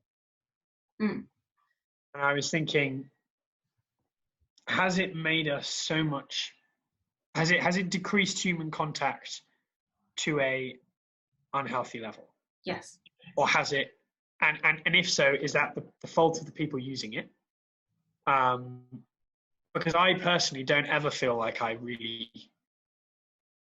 don't feel like my amount of human contact, even during the pandemic, has really gone to an unhealthy level. I have enjoyed, to a certain extent, the times I had by myself to my own thoughts. I don't think they really had a negative impact. I think part of the reason I enjoyed hugging my mum wasn't because I hadn't had a hug, it was just because I hadn't seen my mum for 2.5 months. Yeah. I think it definitely, I was going to say, depends on the person as well. Obviously, like, we're all so individual, we all have different, as in, we all crave different amounts of human connection and contact. So yeah, I think it could be a very personal thing. However, I think there is an underlying need, or like, an underlying need in most humans, I would say. Yeah. I also think, interestingly, on this kind of line of how it affects people, I was talking to you, Zoe, about the social dilemma. I got Facebook myself when I was 16. I'd not wanted to get it for years, and basically everyone at school had it at this point. I was getting asked about 5 times a week, why don't you have Facebook? When are you getting Facebook? How can you not have Facebook? There are some funny videos on Facebook. And you should really be on these messenger group chats. And eventually I thought, right, okay, I'll get it. And I remember getting it and like just basically just going on like recommend, looked up about 4 people, and then recommended friends came up, and I was just going. Yeah. But I think at that point I was going into it with a really skeptical mindset at quite a developed age for most of our generation. And I do think, therefore, it's perhaps, I've been skeptical of it and only had it for a shorter period of time. Whereas I do see other people who have had it and been fully wanting to be involved in it since they were about 12, 11. Cue Lady Cavendish. No, because I remember this conversation. I got Facebook for the first time because I wanted to play Farmville. And Amazing. a better farm than my friend Imi. And then that turned into Restaurant City. And I basically just Facebook for all the games that came along with it, and then slowly that transitioned into like You still play Farmville? No, I think did it die? Did your farm die? Come on. That's really sad. I don't know whether it's still. I played a lot of Restaurant City, this other app. I think they got rid of that. So I don't know. But then it did transition into the like you would post some photos and the number of likes would be like something that stuck in my head. I don't know whether that was hyped because I went to an all-girls school, that it just sort of, I didn't, whether it was said or it wasn't said, it was kind of an air of like, if this has the most likes, then she's the most popular in the year, and then definitely. I mean, yeah, Emma, you can sort of relate to that, I imagine. Definitely. All-girls school. But I think it's an element of, or what my original point was trying to get at is there is a 13 is the age you're not meant to get Facebook until, right? Yeah. They don't police that, because obviously it's beneficial for you to not police that. But no, I lied and said that I was 13, I think. And then if we had proper education and like enforced a minimum age on people getting social media, I think that would also be a really beneficial thing, because if you go into it with a clear mind, like, and that's what we do with things like drugs and alcohol, right? Is we have to respect that people are individuals and want to make their own choices. But if you let the choices make them before they've had the chance to, really know what they're getting into, then that can be very dangerous. And I think that's what a lot of social media's done. I mean, you get girls at 8 starting up Instagram accounts and then judging their worth based on how many likes they're getting. Yeah, But And it's interesting. that's just fucked. You parallel it with drugs and alcohol, because like there are a lot of arguments for like legalization of a lot of drugs. Yeah, over a certain age. You're not legalizing weed for 2-year-olds. Yeah, but Yeah, I think like it's not just about legalizing what age they should start it at. It's about, well, what is this thing, social media, like what function is that fulfilling, and why is this becoming so addictive to younger people? Looking at the because of that, there's that the whole story around it. Like I'm not sure. I mean, like look at the legalization of, or look at it now. You're not supposed to get it till 13. I think other things would fill those gaps.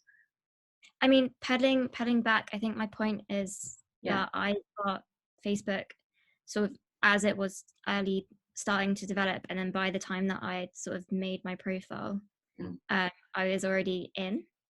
Whereas I think Rob got at a stage where he could be more skeptical. Whereas now it's like people are getting it, and I think they know. But I mean, I would imagine they kind of know what they're getting into, but they seem to want it anyway. That's the thing, because I did the same thing as Rob. I didn't get as far as I think about 16 as well. And you still posted that topless photo with about 4 pixels with just your nipple basically as your profile pic. Yeah, I didn't change that video, but outrageous. Yeah, as you say, I still think people want to, even though people are definitely more aware now.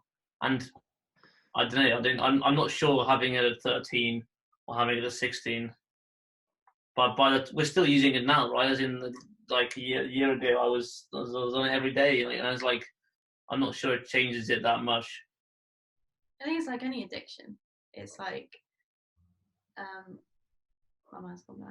I think the point isn't that like it's an addiction, because a lot of people will always have addictions. Like that's what I'm saying, is I think gaming is probably a healthier addiction than Facebook, as it were.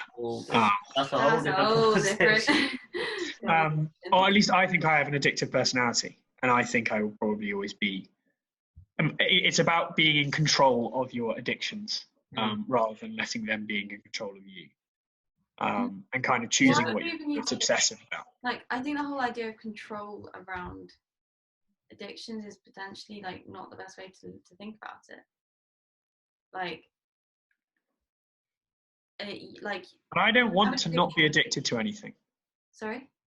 I mean, maybe addiction's the wrong word, but I don't want to not, have something I'm obsessive with that potentially isn't, intrinsically of benefit, other than, time enjoyed wasting is not wasted time. I mean, I think it's more like anything you do is to fulfill a need in some way. And I think there are a lot of habits and addictions and ways we have of fulfilling those needs that just don't quite hit the mark. And they're fine in modern society. Yeah. Yeah, and gaming hits the mark better for me than Facebook. Is effective, I would say. But yeah, I think it should probably, that's fundamentally what it is, right? It's, or not fundamentally, but it has many parallels with,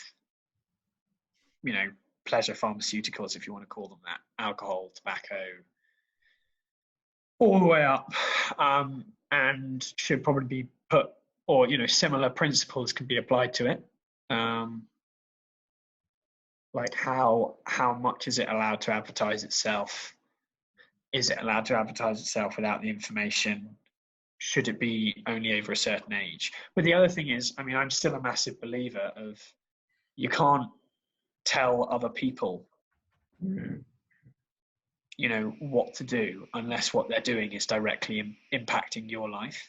Yeah. While I think it's bad that, you know, I think most people would agree with me, it's bad that we've had, I don't know how many 100 percentage points increase in, you know, teenage female depression since social media. But I mean, you can pull up these graphs and look at them. They're nuts. In fact, Zoe, if you could, that would be super helpful. Then. But like they're crazy finding these, you know. And while I think that's bad, I think you can't, you know, that them being depressed doesn't actively damage me. So you have to basically kind of better give them a more fair choice of whether they want to go down that route or not.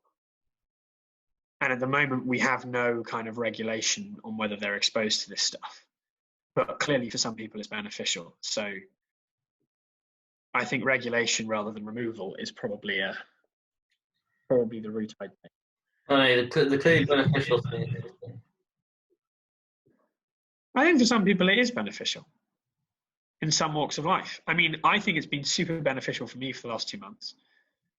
And I think I wouldn't want to not have the last 2 months. So, yeah, fair enough. So I'm looking at a Guardian article, and it's graph that basically says that the longer you spend on social media, the symptoms of depression that you have is higher. Is that like a direct? Is that over average population, or is that literally correct for every single individual? It's girls with depression, boys with depression. It's based on an interview with 11,000 14-year-olds. Pretty good sample. And interestingly, I can show the graph. Share my screen. I can't share my screen. I need the host. I will allow you both to share your screens. I didn't realize that was. Hold on. But it looks like basically girls almost 2.5 times as much as boys. It doesn't let me allow you to share your screen for some reason. It's also interesting to see the kind of timeline of it, as in. I've made you the host. See what happens. The increase in depression in girls and teenage girls since social media has become a thing. I mean, paralleling this is the massive increase in depression and suicide over the pandemic. Yeah. As we're moving more of our lives on screen and not. When was this written? 2019. Yeah. Here we go. I mean, it will be a parallel because it will be based on these same numbers, right? I'm not saying, but like, you know, that is pretty interesting. The other thing I'd like to see is when it says 0 and 1, 0 hours, you see there is an even 1 to 3. Yeah. In the male, there's no difference, right? It looks like if anything, you get a little bit less. So you could say there's a slight. Also, where are the error bars? How do we know it's significant or not? What's going on there? It's not a paper. It's just some online, you know, journalism. But But I also do think I find this surprising. Yeah. Which I think shows a lot about kind of like what you kind of intuitively know. Yeah, or I guess what the media has, what we've started realizing in the last, I mean, it's only really come out the last 2-3 years. I always felt that, I suppose, no, there is intuitive, because I always felt that Instagram was massively fucked up and so was Snapchat. Yeah. I then now realize that no one actually sends nudes to Snapchat, but, you know, that's why originally was like, words is just a thing for everyone sending naked pictures. But, I now realize not everyone uses it for that all the time. Maybe that would have just been me. Emma, you mentioned earlier that you had a change in habits. this Which this habits? You mentioned that through, I guess, Zoom or social media, and not spending as much time sort of surrounded by people, that there's been a change in your day-to-day habits. I wasn't. Well, I mean, it probably is true for me specifically, but I was just talking about in general how like your day-to-day habits are very much influenced by the things that you do, the environment you're in, like whether you're with people or not with people and stuff. But like kind of your question. No, I just wanted to know what those were. What they were. Yeah, it's so actually this probably relates quite well to this whole discussion, because having spent the past few months at home with my family, well, just my parents actually for most of the time, and not having any kind of really enforced external structure to my life, and obviously it being in the middle of a pandemic, so not seeing other people my age in person very much, I've definitely found myself spending more time on social media and more time on YouTube, and finding it much easier to fall into the habit of just like when you don't really know what to do, just kind of going on it, or when you open your computer to do something, just kind of ending up on it. Like I definitely see in myself the kind of correlation between like I think something's definitely missing in terms of like social interaction, or maybe it's probably other things as well, like not really having much of a directional structure in my life at the minute. But I definitely see that I'm turning to social media to fill that hole. Wow. And that's something that, but then it's interesting kind of realizing that, because it's like, well, okay, so what do you do about it? Because discipline is hard. Maybe I just need to, well, I could go about it in like a multiple of ways. I could say, okay, just be more disciplined, just don't do this, just, you know, set time limit, like go on it once a day. Like there are many things you could do that say to yourself, be like, okay, I'm going to follow these rules. But it's like, well, what is it that, like, what hole is it that I'm actually trying to fill, and how do I like fill that more authentically, or fill that by doing some stuff that I actually want to be doing. So do the other two, Zoe and Till, do you also feel like your social media use has gone up? For me personally, as I mentioned earlier, me deleting Facebook off my phone, my social media use has gone down significantly, I would say. I would say mine's gone down enormously since the pandemic. Yeah, I would potentially say the same. But then you've both been doing quite different things. I mean, you've been working a full-time job in the Netherlands, and you've been at university. Yeah, no, true. Yeah, this is also interesting. But even over summer, when I had nothing to do. Summer's different, I think. Yeah. Me, but sorry, carry on. Well, even over summer and over lockdown, although to be fair, over lockdown I just had exams, so not very helpful. But I mean, if anything, I feel like when I'm in kind of a big social bubble, that's when I was using it all the time. Now that I kind of only have effectively the good friends I want to keep in touch with, and kind of the people I'm in contact with in Maastricht, which frankly isn't that many because I'm only allowed to meet people I have to be meeting, if you see what I mean. My social media usage is completely like collapsed by comparison to uni, when I cared about, you know, what half the people at Queen's were doing, whereas now I just... Although Rob, does it depend if potentially on do you count Discord as social media? So I feel like you've been in that a lot more than you have been in the past. Oh no, I count YouTube, but I wouldn't count necessarily Discord, because I only use that when gaming. And I'm not counting gaming as social media. Yeah, I guess I'm talking about the times where you're on it and you know you shouldn't be on it, but you are. Yeah, that for me, that's gone, if anything. What about you, Zoe? Yeah. There's definitely been days Yeah. where it's been a lot more than it should be. Yeah. That's mostly YouTube. I mean, there was a stage where I had to block all of that. Pretty much. I don't know. I don't think it's gone significantly up. But saying that, it probably has. Because I know what you think you spend on social media is usually half what you actually do. Yeah. I can imagine that my number is probably a lot higher. Thing is, I use Instagram mostly to, again, same as LinkedIn, like look for jobs or spy on my friends. And like that's my use of it. So in the days when like I was wanting to do that more like regularly or a lot, then it was probably a lot higher, and then just went on a tangent. Yeah.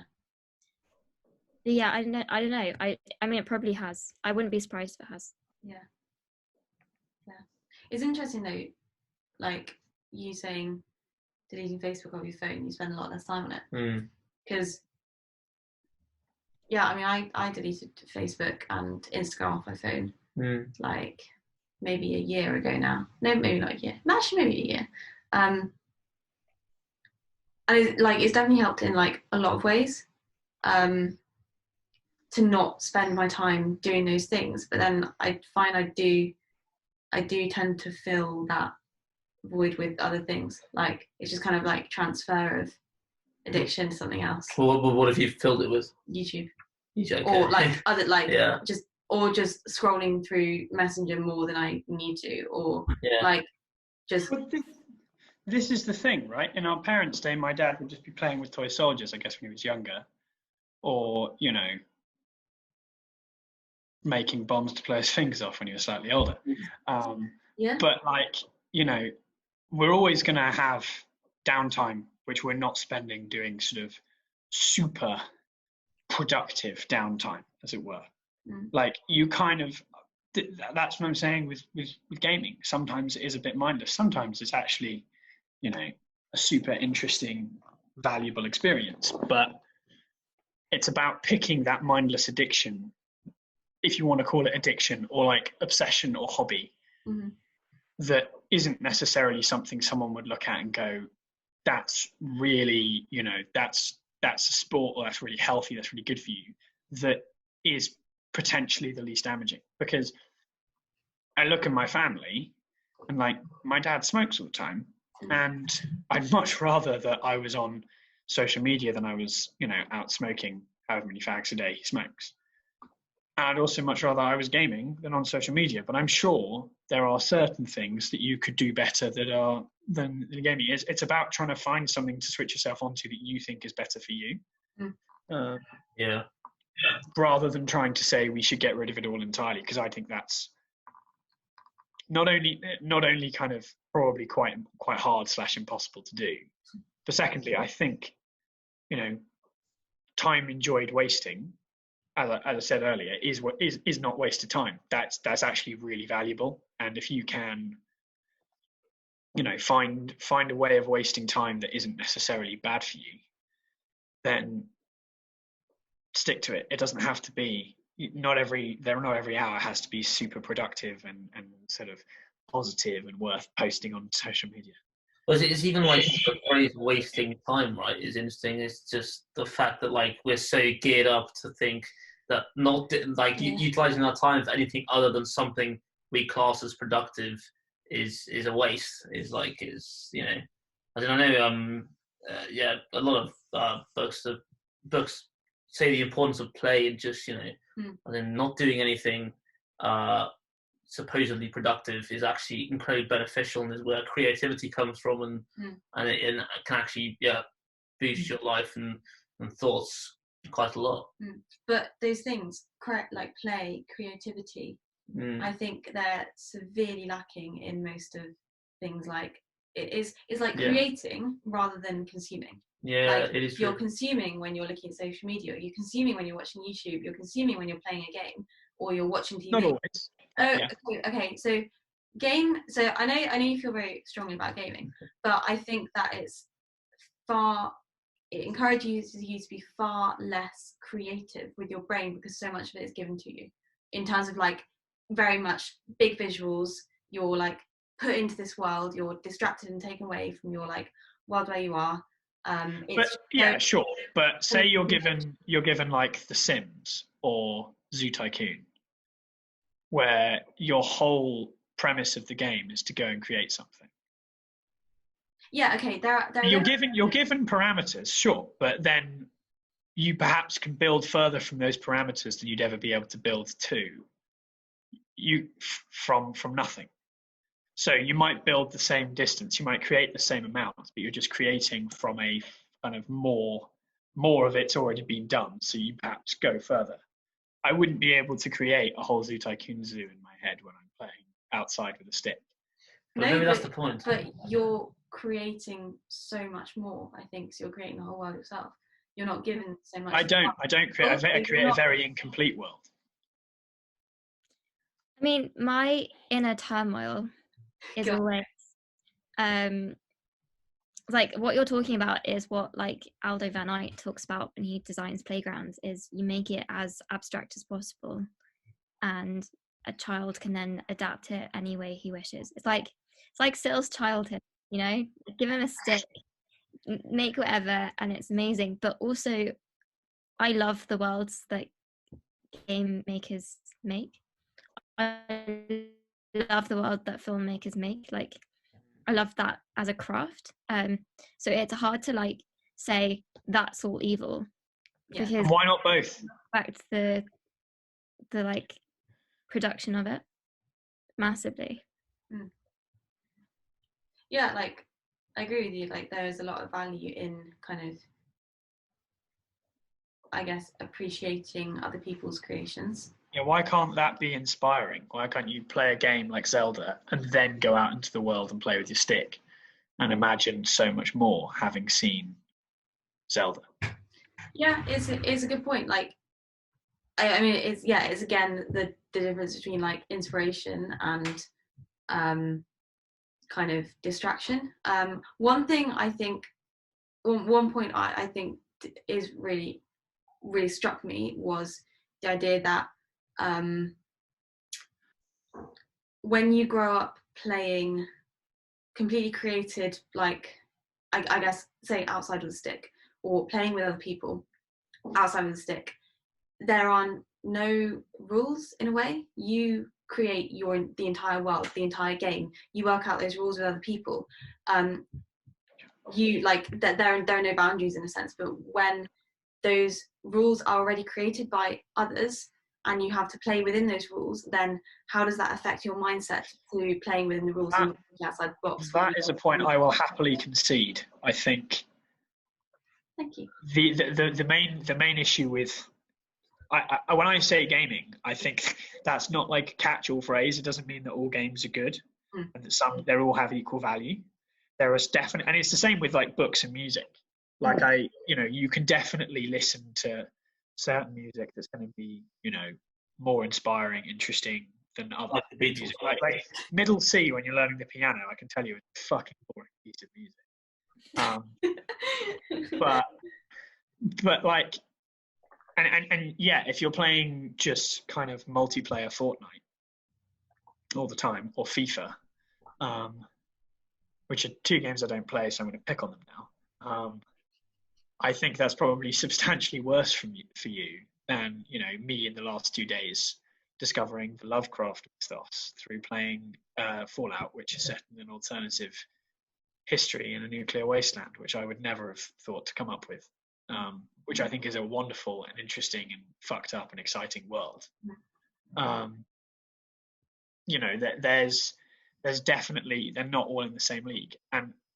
But the other thing you can do with games is you can perhaps choose rules you otherwise might not have come up with. Like, I think, sure, I'm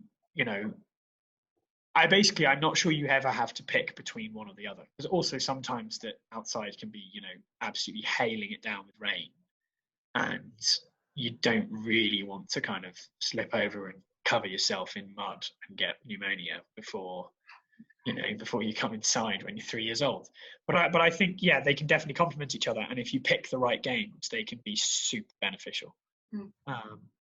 What do you think of the idea of like overstimulation? What do you mean? Like, does it exist?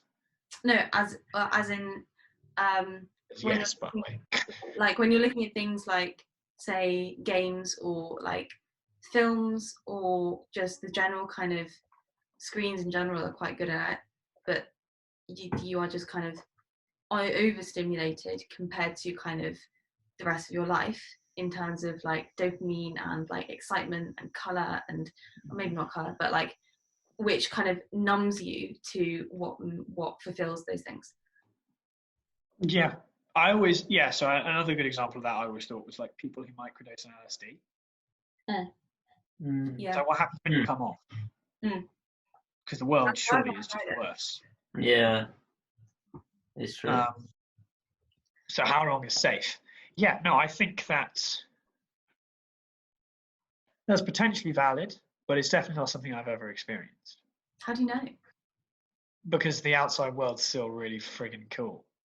I mean, yeah, okay, maybe, but I would call it overstimulation when the outside world seems like worse or inferior to game worlds.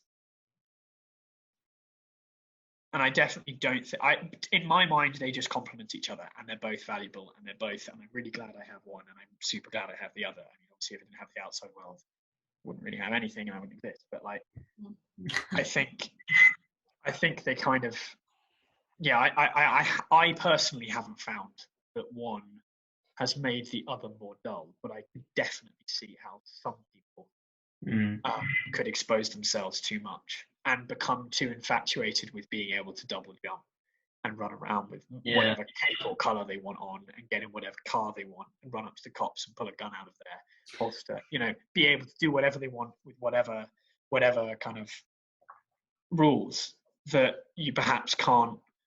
I mean, this is sort of a reverse point, but you know, you get used to being able to do things and see things, and things are so colourful and wonderful in your game world that the rest of the world seems dull. I could definitely see that would happen to someone, but I just don't think it's happened to me or any of the people I know who do game.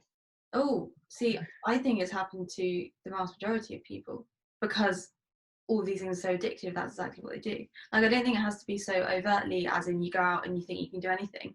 I think it's more just the fact that everything is so addictive, and it's so addictive because it's constantly stimulating all these parts of your brain. And I think it's a large part of the reason that, or contributes to the fact that depression, anxiety, all of these things are rising.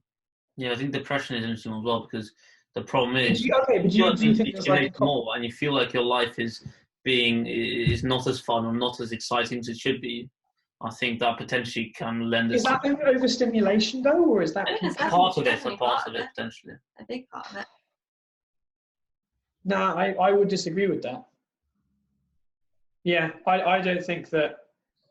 I think the issue with social media is the comparison to other people. I think seeing a saturated, like, filtered photo of Ibiza is not something people look at and then kind of somehow that overstimulates them to dislike other things. I think that's because a filtered photo that looks better than like the original. But I wouldn't call that. I don't know. Like, why is that overstimulation? Because I think that's a really odd term. That doesn't add up in my head. It's not like their senses are being bombarded by that. Yeah, because you're bombarded by the, I don't know exactly what goes on in the brain, like dopamine, I'm guessing. Or that's a lot of dopamine. We don't know this. Sorry? We don't. Okay, we don't know what goes on in the brain. But as in, they fire off at, from what I understand, they fire off at like way more when you're looking at all these things and looking at other people and getting likes. And when you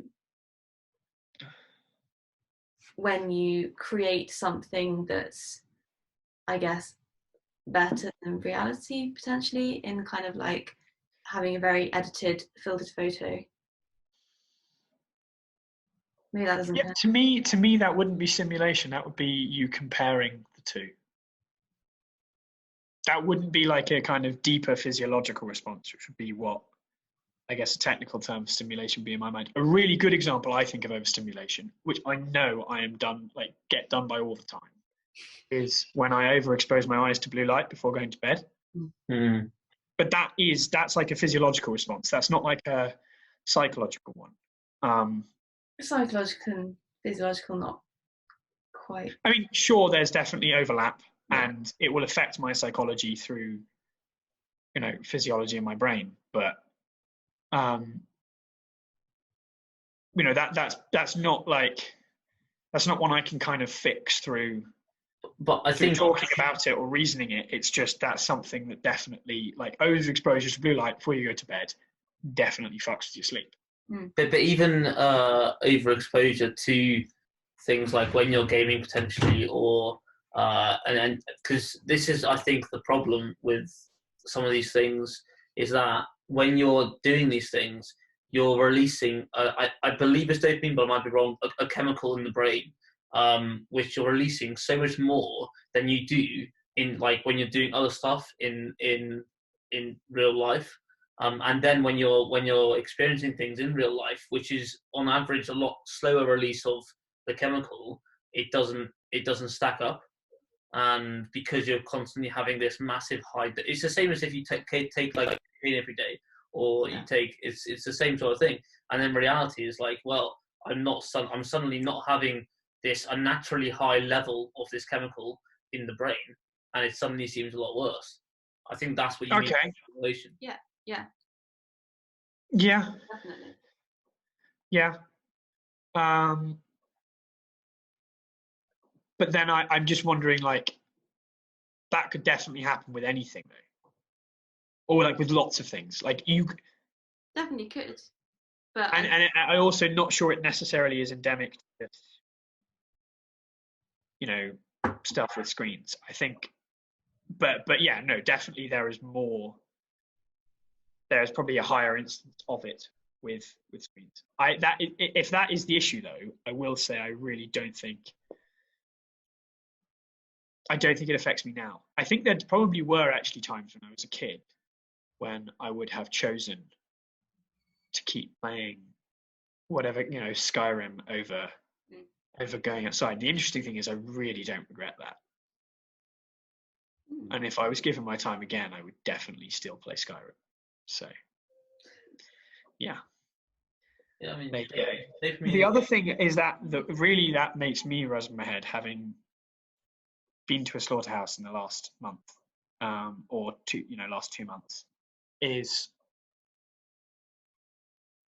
if you look at hunter-gatherers and you look at apes and you look at pretty much all of our, like, biological ancestors, if you were, things like seeing death up close, violence up close, infanticide in particular, are we massively understimulated by that now? Do we not get enough trauma? Should we get more of that? Is that like, are we not getting enough of that to be healthy? I would say we're getting it. I think we're getting. Oh, that's hard. We're in the wrong way. We're just getting it in the wrong way through things like games. And was their way right? It's a completely different chemical system, I believe. As in, like, it's not releasing dopamine because you're not being rewarded for seeing someone kill someone or seeing it's completely. But they do become more numb to it, and that perhaps could become. No, I'm saying I think this is definitely an issue. I completely believe we're complete distance from that is not a good thing.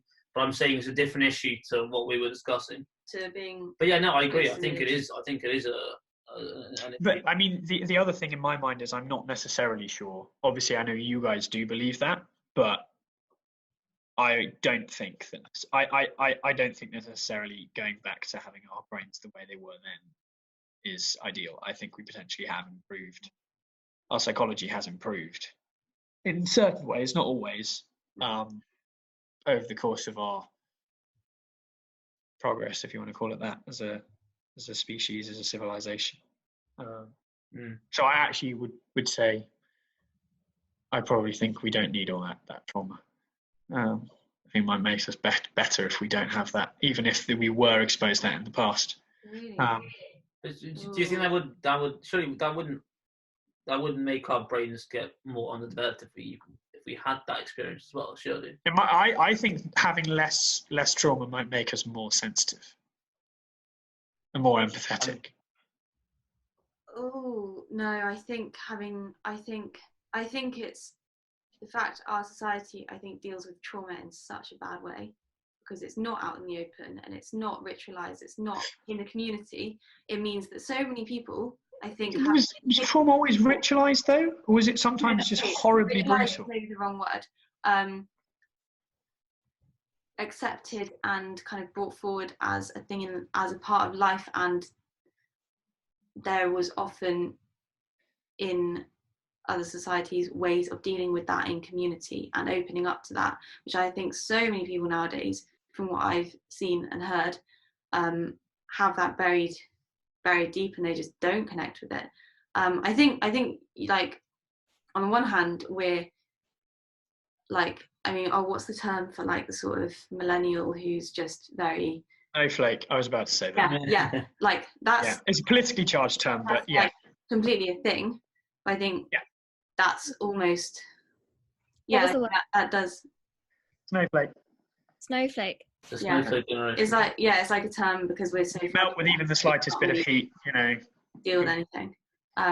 Fade to the side of blood, and I think like that's purely because we're not, when like so much of this stuff is like hidden from us, that the stuff that we are exposed to is so distorted through like media and TV, games, whatever, but then we just don't have a way like of dealing with it, I think, a lot of people. Yeah, I would agree, but I mean, a lot of like child rearing science, like science behind how parenting should is done. Like, we no longer beat kids, right? And that's largely because I think pretty much there are proven issues that arise when you do that. When you expose kids to kind of physical beating, abuse, and like every single civilization, generation, mammalian organism prior to about 70 years ago, that was standard. Kids just abused. I mean, you look at Spartans, they're revered for the way they treated their kids. They literally exposed them to, like, you know, they'd have the elders would all inspect the child. If it was physically dominant enough when it was about 2 days old, they did kill it, right? And then they like sent it out at about 8 to go and kill things in the wild. And if it kind of hadn't delivered by 4, they throw it off a cliff. I'm not sure that's all true, but the point is they were like revered for basically kind of throwing their children into trial by fire and picking the most sort of dominant, intimidating, terrifying, aggressive specimens. And I'm quite glad. I mean, I'm not saying which one is necessarily better, because they obviously produced children that delivered for the society they had. But I'm quite glad we don't treat our children the way that. But it's interesting because it's only really changed a lot in the last 20 years, maybe 10 years, because even our parents' generation, I wouldn't say like abusing kids completely was standard, but definitely like hitting kids, you know, to like as punishment was a lot more standard. Even 20 years. My dad used to be hit by a belt by the school sergeant. Yeah, exactly. Metal rulers, yeah. And obviously, I just from intuitively, I think, it's a good thing we don't hit kids anymore. And obviously, I'm now thankful it's been. I don't know. Yeah, is it a good thing? Or is it a?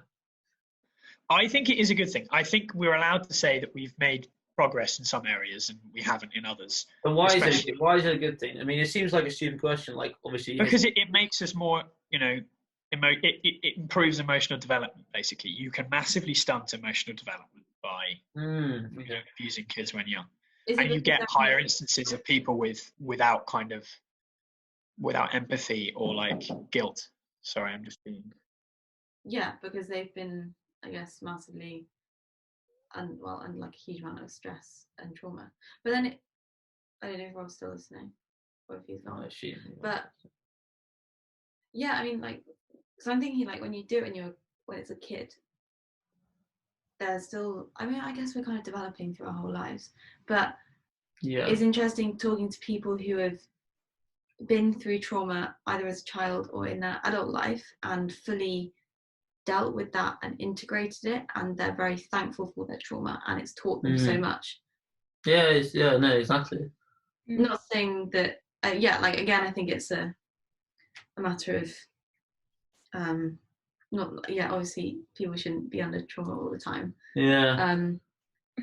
But trauma is a part of life. It's inevitable. Yeah. And the thing is, right, hitting kids is not inevitable. No. And this is the thing, like, is it unnecessary? And yeah, I think, as you say, trauma can change people in a positive way and impact their ways of thinking in a positive way. However, yeah, I haven't really. You say it stunts emotional development, which I didn't know. Well, it gives a much higher chance. So this is the wonderful and weird thing about human psychology, right? And being able to predict human traits is individual humans are almost impossible to predict.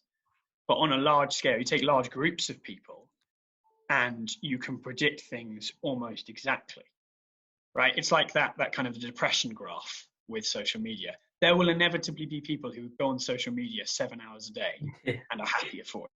Yeah. But the average is they're not happier for it. The thing with the thing with trauma is if you don't beat kids, you get the kind of default outcome, which is emotionally fine. If you beat kids, then you expose them to kind of a greater chance of them being emotionally stunted. And sometimes it doesn't. Sometimes it can produce wonderful outcomes, but most of the time it produces a worse outcome. Well, where is that going to take our society, having a more emotionally developed population? As in, hopefully it'll make us more moral. Yeah. It'll make us our emotional intelligence will improve, and therefore we will become better people. Are there also disadvantages to not hitting kids?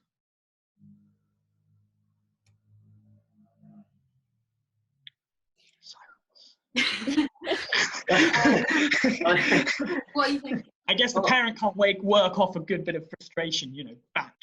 I'm thinking if you've had a too almost cushy lifestyle and you almost potentially prohibit. Hang on, Rob, your sound is gone. But carry on. I think it's us. Matthew McConaughey's book Green Light, and I mean his upbringing, it seems like something like really that was really special, but physical violence for him was kind of a sign of respect. Like him fighting with his dad or his brothers fighting with his dad, it was like them standing up for themselves was like, okay, now I'm a real man. So I don't know. I think it's very specific, but yeah. So I think we cut out there for a second. You did. But I was saying potentially, I think giving people, or like if people have had too kind of a cushy lifestyle or upbringing, that potentially could they then almost not be pushed to and know that to do stuff you have to work hard and it's not all taken for granted. And I don't know, I'm just trying to come up with what benefits there are to hitting children, which sounds horrible. I mean, I think I very much agree with you. Not in the benefits necessarily of hitting children, but in the benefits of facing adversity. And maybe some people, like being hit as a child is that, but then like in an ideal sort of family life, your parents and other figures or authority that you look up to as a child exemplify are not the ones who are causing that suffering, because then that creates like very I think out of whack. But also there are ways that you can be exposed to trauma that aren't necessarily there are ways that you can be exposed to adversity that aren't necessarily like violent trauma. Yeah. But there are also ways that you can be put under like very much trauma by your parents that's nothing to do with violence, like much more emotional stuff. So have you guys the this idea that trauma that your grandparents have had has been Generational. passed through genetics. Yeah, it's generational trauma. I mean, that's interesting. That's epigenetics, right? It'd be epigenetics, not genetics, but yeah. Yeah. Well, that's science ways of describing. Yeah, no, sure. Yeah. But it's interesting. I mean, having stress is has such an impact on the body, and it can even, it can cause cancers, and it's pretty. Yeah. I can get behind the theory that you can get into intergenerational trauma. Yeah. That's interesting. Yeah. Well, I'm going to stick with, I think it's just epigenetics. Or that's the way it is. Or behavioural. It'd be one of the two. As in, they will pass on that trauma through traumatizing you the same way. Mm-hmm. As in, I think it would be one of the two. I appreciate you guys might not, but I guess we don't know, but I am going to dealing with intergenerational trauma. I mean, we probably all are on some level, but you don't. Because my grandparents weren't traumatized, so. I thought they're probably alright. Yeah. No, that was the great uncle. Shit. I keep thinking this whole conversation of Viktor Frankl and just Holocaust survivors and that trauma being passed on and how to deal with it. Mm-hmm. Wait, do you have any Holocaust survivor ancestors, Zoe?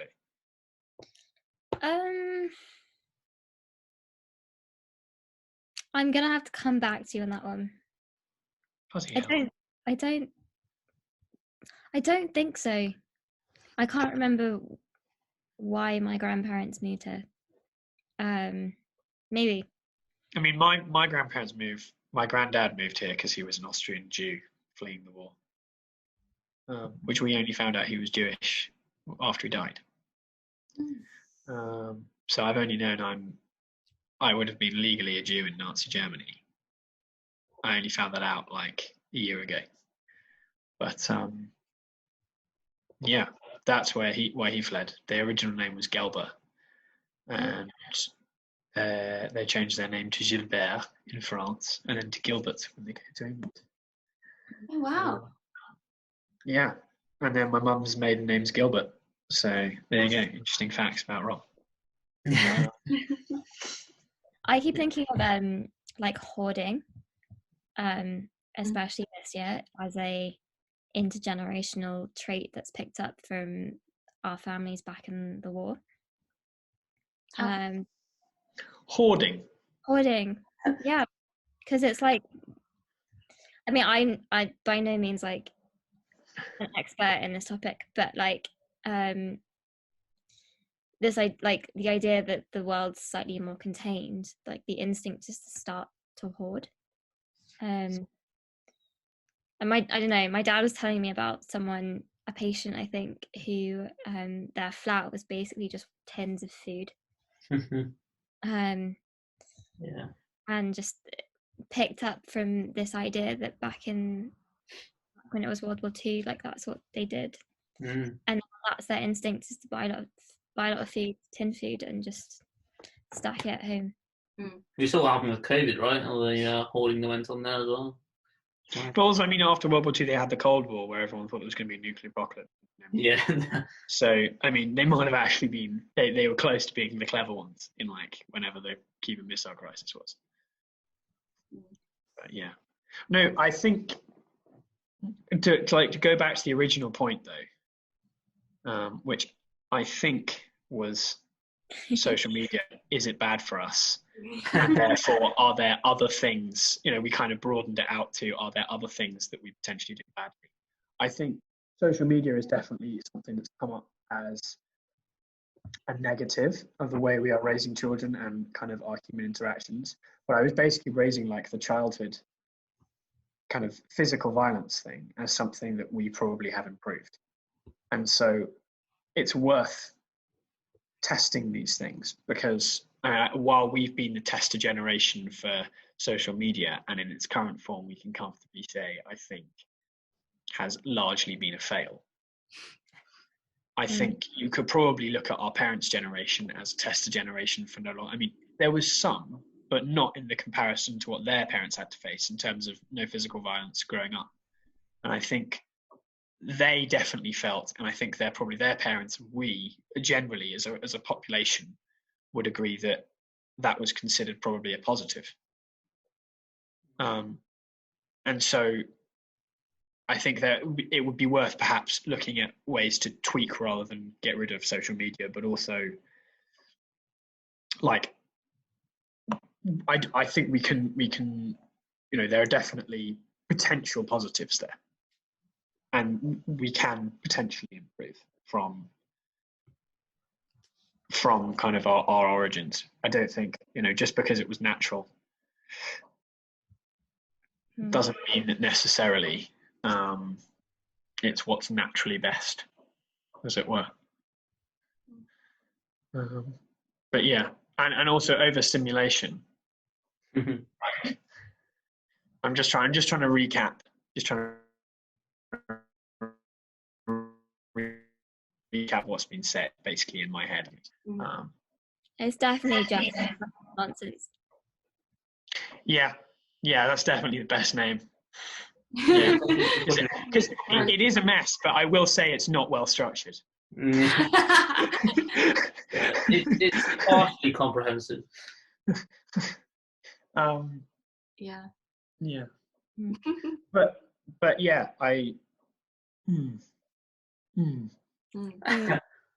indeed. I mean, this conversation was meant to be about naming the podcast, but it's been I think we've done that conclusively. We're on social media, and we haven't even got to New Year's Revolution. Oh my gosh. Awful. Oh yeah, I was thinking we should call this podcast names New Year's Revelations. Nice. Resolutions. We are doing it on New Year's Day. We are, which I think is quite fitting. I like it. What are your New Year's resolutions, by the way? Mine is to keep Facebook off my phone for the whole year because I just deleted it. Thanks to Phil's inspirational. I'm glad, so that's going to happen. And I want to fully stop, because I've gotten pretty close, but I was still eating saucisson, unfortunately, regularly. I want to stop eating meat and stop eating dairy on any kind of regular home cook, like me preparing my own meals basis. Oh my god. I've just been back and I've had Christmas dinner and I've absolutely fucking loved turkey, ham, like roast ham, not like processed crap, and pigs in blankets, and I'm not gonna forgo that next year just yet. But I think, me putting meat in my sandwiches when I'm going to work, or, grating cheese into my pasta when I'm eating at home, that can probably be stopped. So those are my two New Year's resolutions. Wow. Nice. How about you both? Yeah, fourth. I'd say I haven't actually done any resolving yet. I kind of came up with those in my head just then, but I actually think I will stick to them. So the thing is, I do plan to. It's getting a bit late now. But I do plan to do a proper reflection on the year and think, okay, what do I want for next year? I mean, I guess I've kind of been doing this internally over the past 6 months anyway, because I'm at a very strange time of life.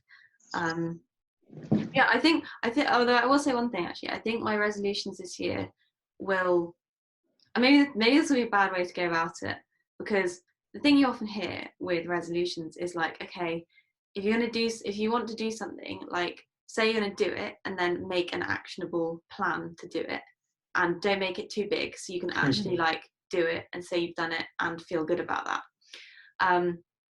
Because the things that maybe I will do that, but I think things that I want to think about are much harder maybe to make an actionable plan to do, not necessarily things to do with lifestyle so much, because that's usually quite easy to make an actionable plan, I will eat this, I won't eat this, I will exercise X amount of minutes per week.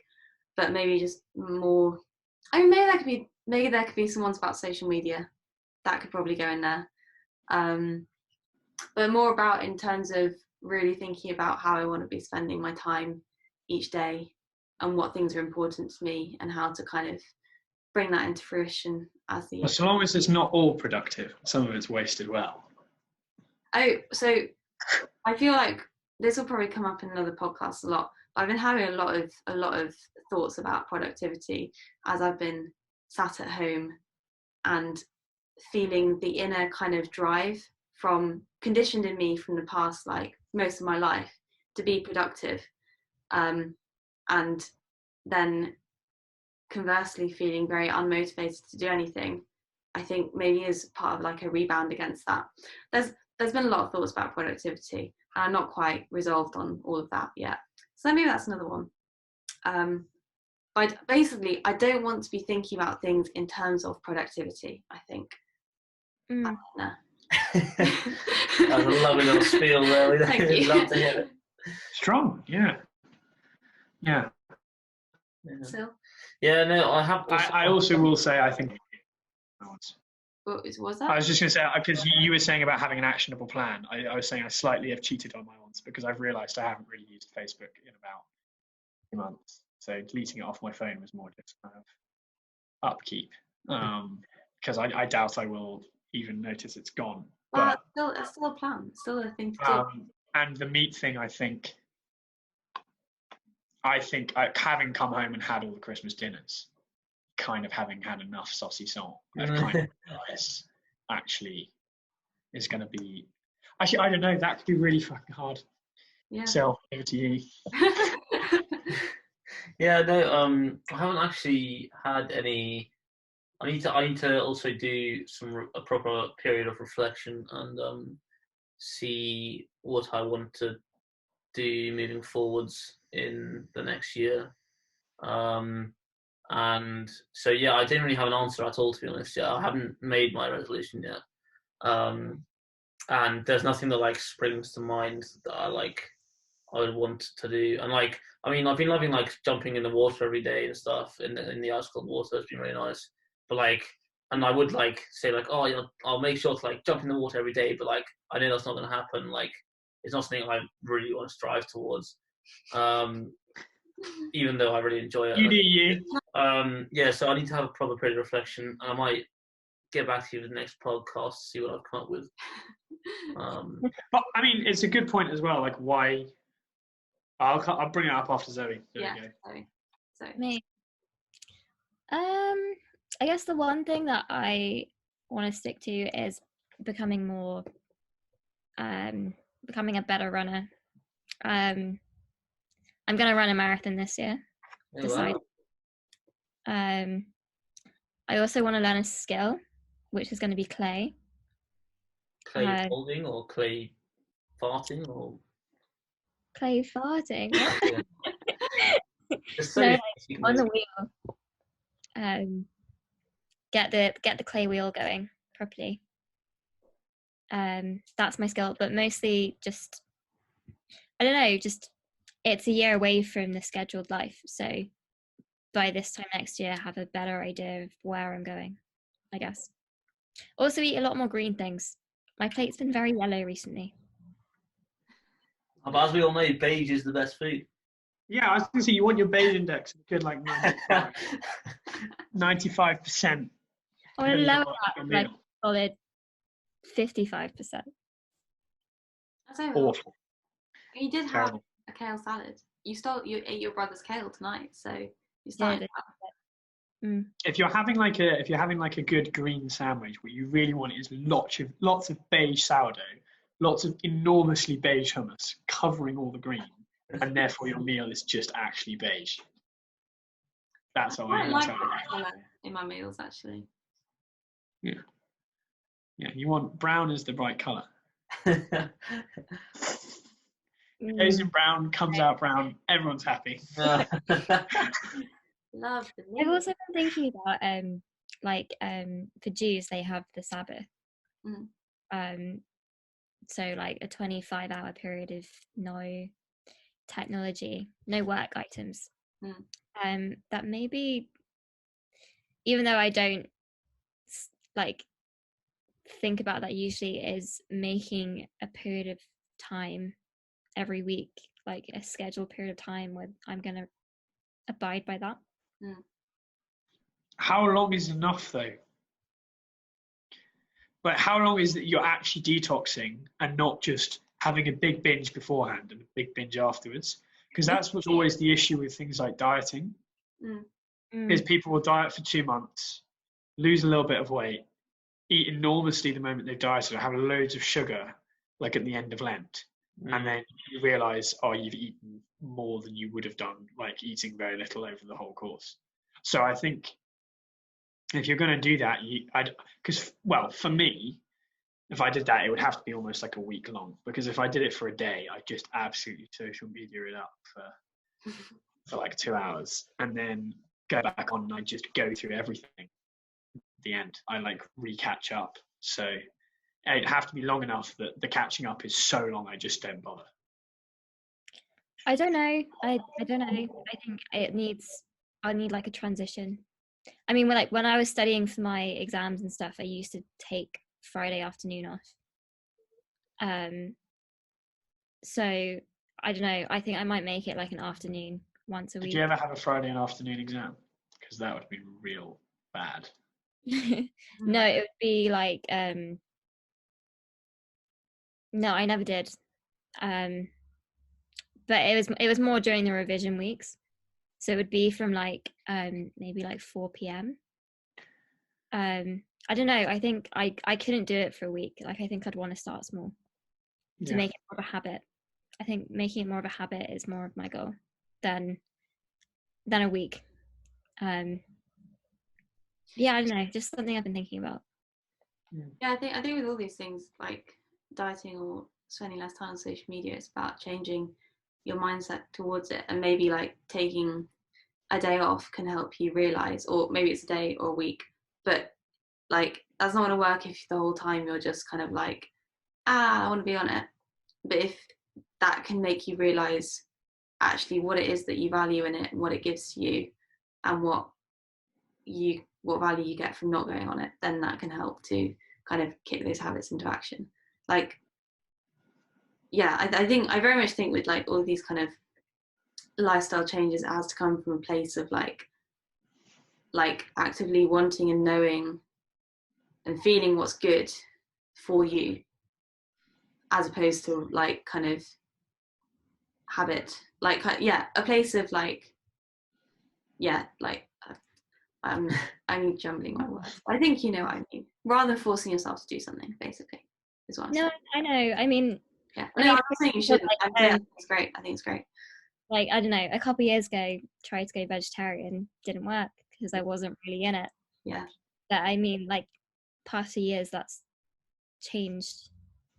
Through you guys. But I got called a sociopath about a month ago for not being vegan. I remember seeing, was it on a message? No, you meant to. No, as in in person. about this. Yeah. How do you respond to that? That must have been a real attack. I can't imagine someone calling me a sociopath. Yeah, I mean, so first off, I was like, well, that's not very effective, is it? I'm not going to go vegan because you probably call me a sociopath. Yeah, very good point. And secondly, I then went away and thought about it and thought, well, it's kind of true though. Towards animals, I don't have enough empathy, really. Like logically, I should care about them more than I do. So I was like, it's not very convincing, except actually it was quite convincing because it's kind of true. Interesting. But I think it wouldn't work on many people. Oh yeah. I think most people would be quite pissed off if you called them a sociopath because they're not vegan. Yeah. But I mean, I was already quite far down that line, and the conversation was more about how to make people go vegan. And I was presenting myself as the devil's advocate, and having just been to a slaughterhouse, and then kind of provocatively saying, I really enjoyed a good saucisson after seeing all the dead cows. That's when they called me a sociopath. So daughter was like, not very convincing, but also fair enough. Yeah. What are your revelations, Rob? Resolutions? He said them. They were going fully vegan, apart from when, well, basically in my own home cooking life, going fully vegan. Wow. And Actually, I'm very impressed. Or I mean, like. Thank you. No, sorry. Actually, I don't want to say I'm impressed because I don't want to give you like. I don't want it to matter whether you're vegan or not, whether I like you. I'm just. It doesn't. I'm just surprised, given where I was. I've known you. Like, yeah. I'm surprised. Yeah. Yeah, and then also. 4 years ago. I mean, I don't think anyone could have done, least of all me. But yeah, so it was that, and also like not going into Facebook events. Then hopefully I will look at it infrequently enough to do that. I mean, that's the other thing. I actually have used it a lot. I was saying I haven't used it. The one thing I have used it a lot, and it's partly why I think I've stopped using it in an enjoyable way, is getting housing. All of housing is on Facebook groups. Really? Maastricht. Wow. Yeah, because all the agencies, because there's much more housing than there are much more students than there are housing. Basically, it's like it's a seller's market or a renter's market. The agencies basically charge you to sign up, charge for you to pay a subscription while you're paying rent, charge for viewings, charge for like they charge for everything. And so to go through Facebook and find other like subletters or people who can put you directly in touch with independent landlords is just way kind of cheaper, or should be anyway. So I have used it for that, and if anything, that's made it really stressful and unpleasant to use. So I now no longer use it for anything else. Which is partly why I'm probably going to be able to go off it. But I was basically saying, like, New Year's resolutions are a very normal thing, but to do them at New Year particularly is a very arbitrary thing to do. Like, to put someone on the spot and be like, what are your New Year's resolutions, when they might be in a place where they really don't need to change anything, and no big resolutions are really needed. It's kind of dumb. It's a point that like I see a lot around this time of year, like on social media, like influencers being like, oh, I don't believe in New Year's resolutions. And like, on one hand, I kind of agree. But on the other hand, and it's the same, you could argue the same with like any kind of celebration, like Christmas or whatever. Like, yeah, it is fairly arbitrary. But it's an excuse. That can be played into a lot of ways. But yeah, it is an excuse to, in the case of New Year's resolutions, like stop and have a look at what's going on. Yeah, it forces people, I guess, to at least think about it if they haven't. But yeah. So give a reflection of your current lifestyle, which I think people don't do enough potentially. I think I do too much.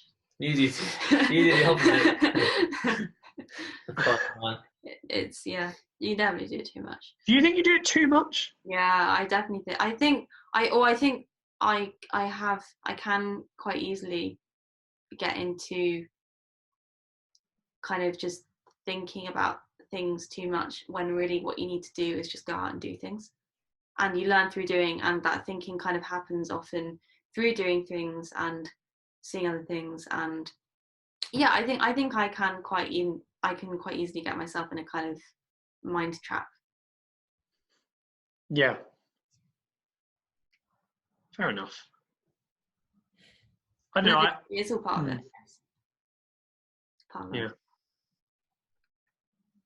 I don't know, but I would much rather know someone, or like be someone who thinks too much and doesn't enough. I think there are benefits to both. Yeah. Yeah, I personally just think it's more dangerous to not, as it were. Dangerous to who? Do you ever have the problem? The individual, but everyone else as well. The individual. If you don't reflect at all, then can you I think it's that? too dangerous. Yeah. What if you don't spot? What if there was a very preventable, bout of? What if you have, say, you're doing something that's really destructive, and it's potentially, if you keep doing it, going to lead you down a hole that might end up giving you depression, and you don't reflect, and you end up with really severe depression and committing suicide. Sorry, they got suddenly really deep, but yeah, I think if you'd reflected on what you were, someone reflecting on whether they're doing night shifts or something, whether they're capable of doing that, whether it's bad for them, early on could be super helpful. So I think, definitely being able to self-correct your own course is better than not. I'd rather. I think there's extreme sides though, but I think.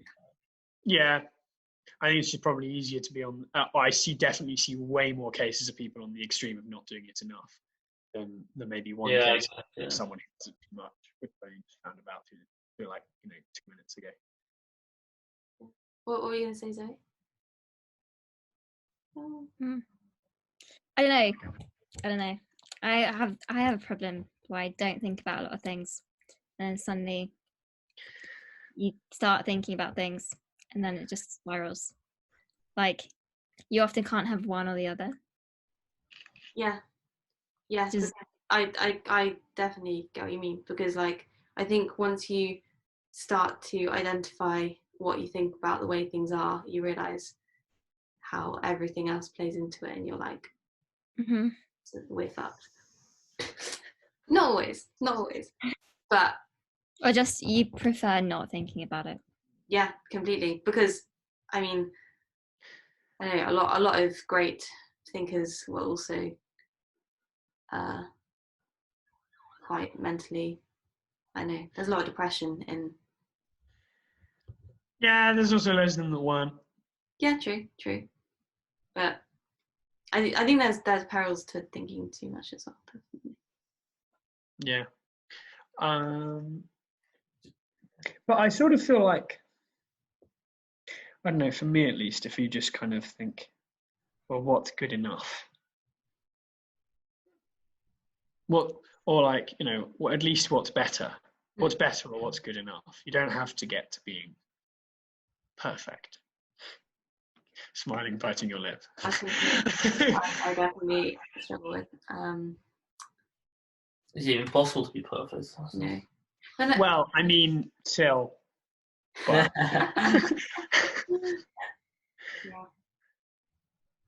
But I mean, then you can just go down the sort of kind of thought path of, okay, so I don't have to be perfect, but then what is enough? Like, and then you can almost justify kind of not thinking about anything if you go down certain thought paths, or you can justify thinking about everything. Yeah, it's a resource allocation. I think this is overthinking thinking. Exactly, and yeah. That's actually that's a really good late entry into best names. Overthinking thinking. Overthinking thinking. It's a good second. I think we came. Yeah. Also, we're going to use these as some episode names. Yeah, that's a good point, actually. These could be episode names as well, if they're not. Definitely. Yeah. I like New Year's revelations to this one. Yeah. That's nice, yeah. Nice little beginning. Oh, cool then. Yeah. Right. Just comprehended all that nonsense, and we'll see you next week. Yeah.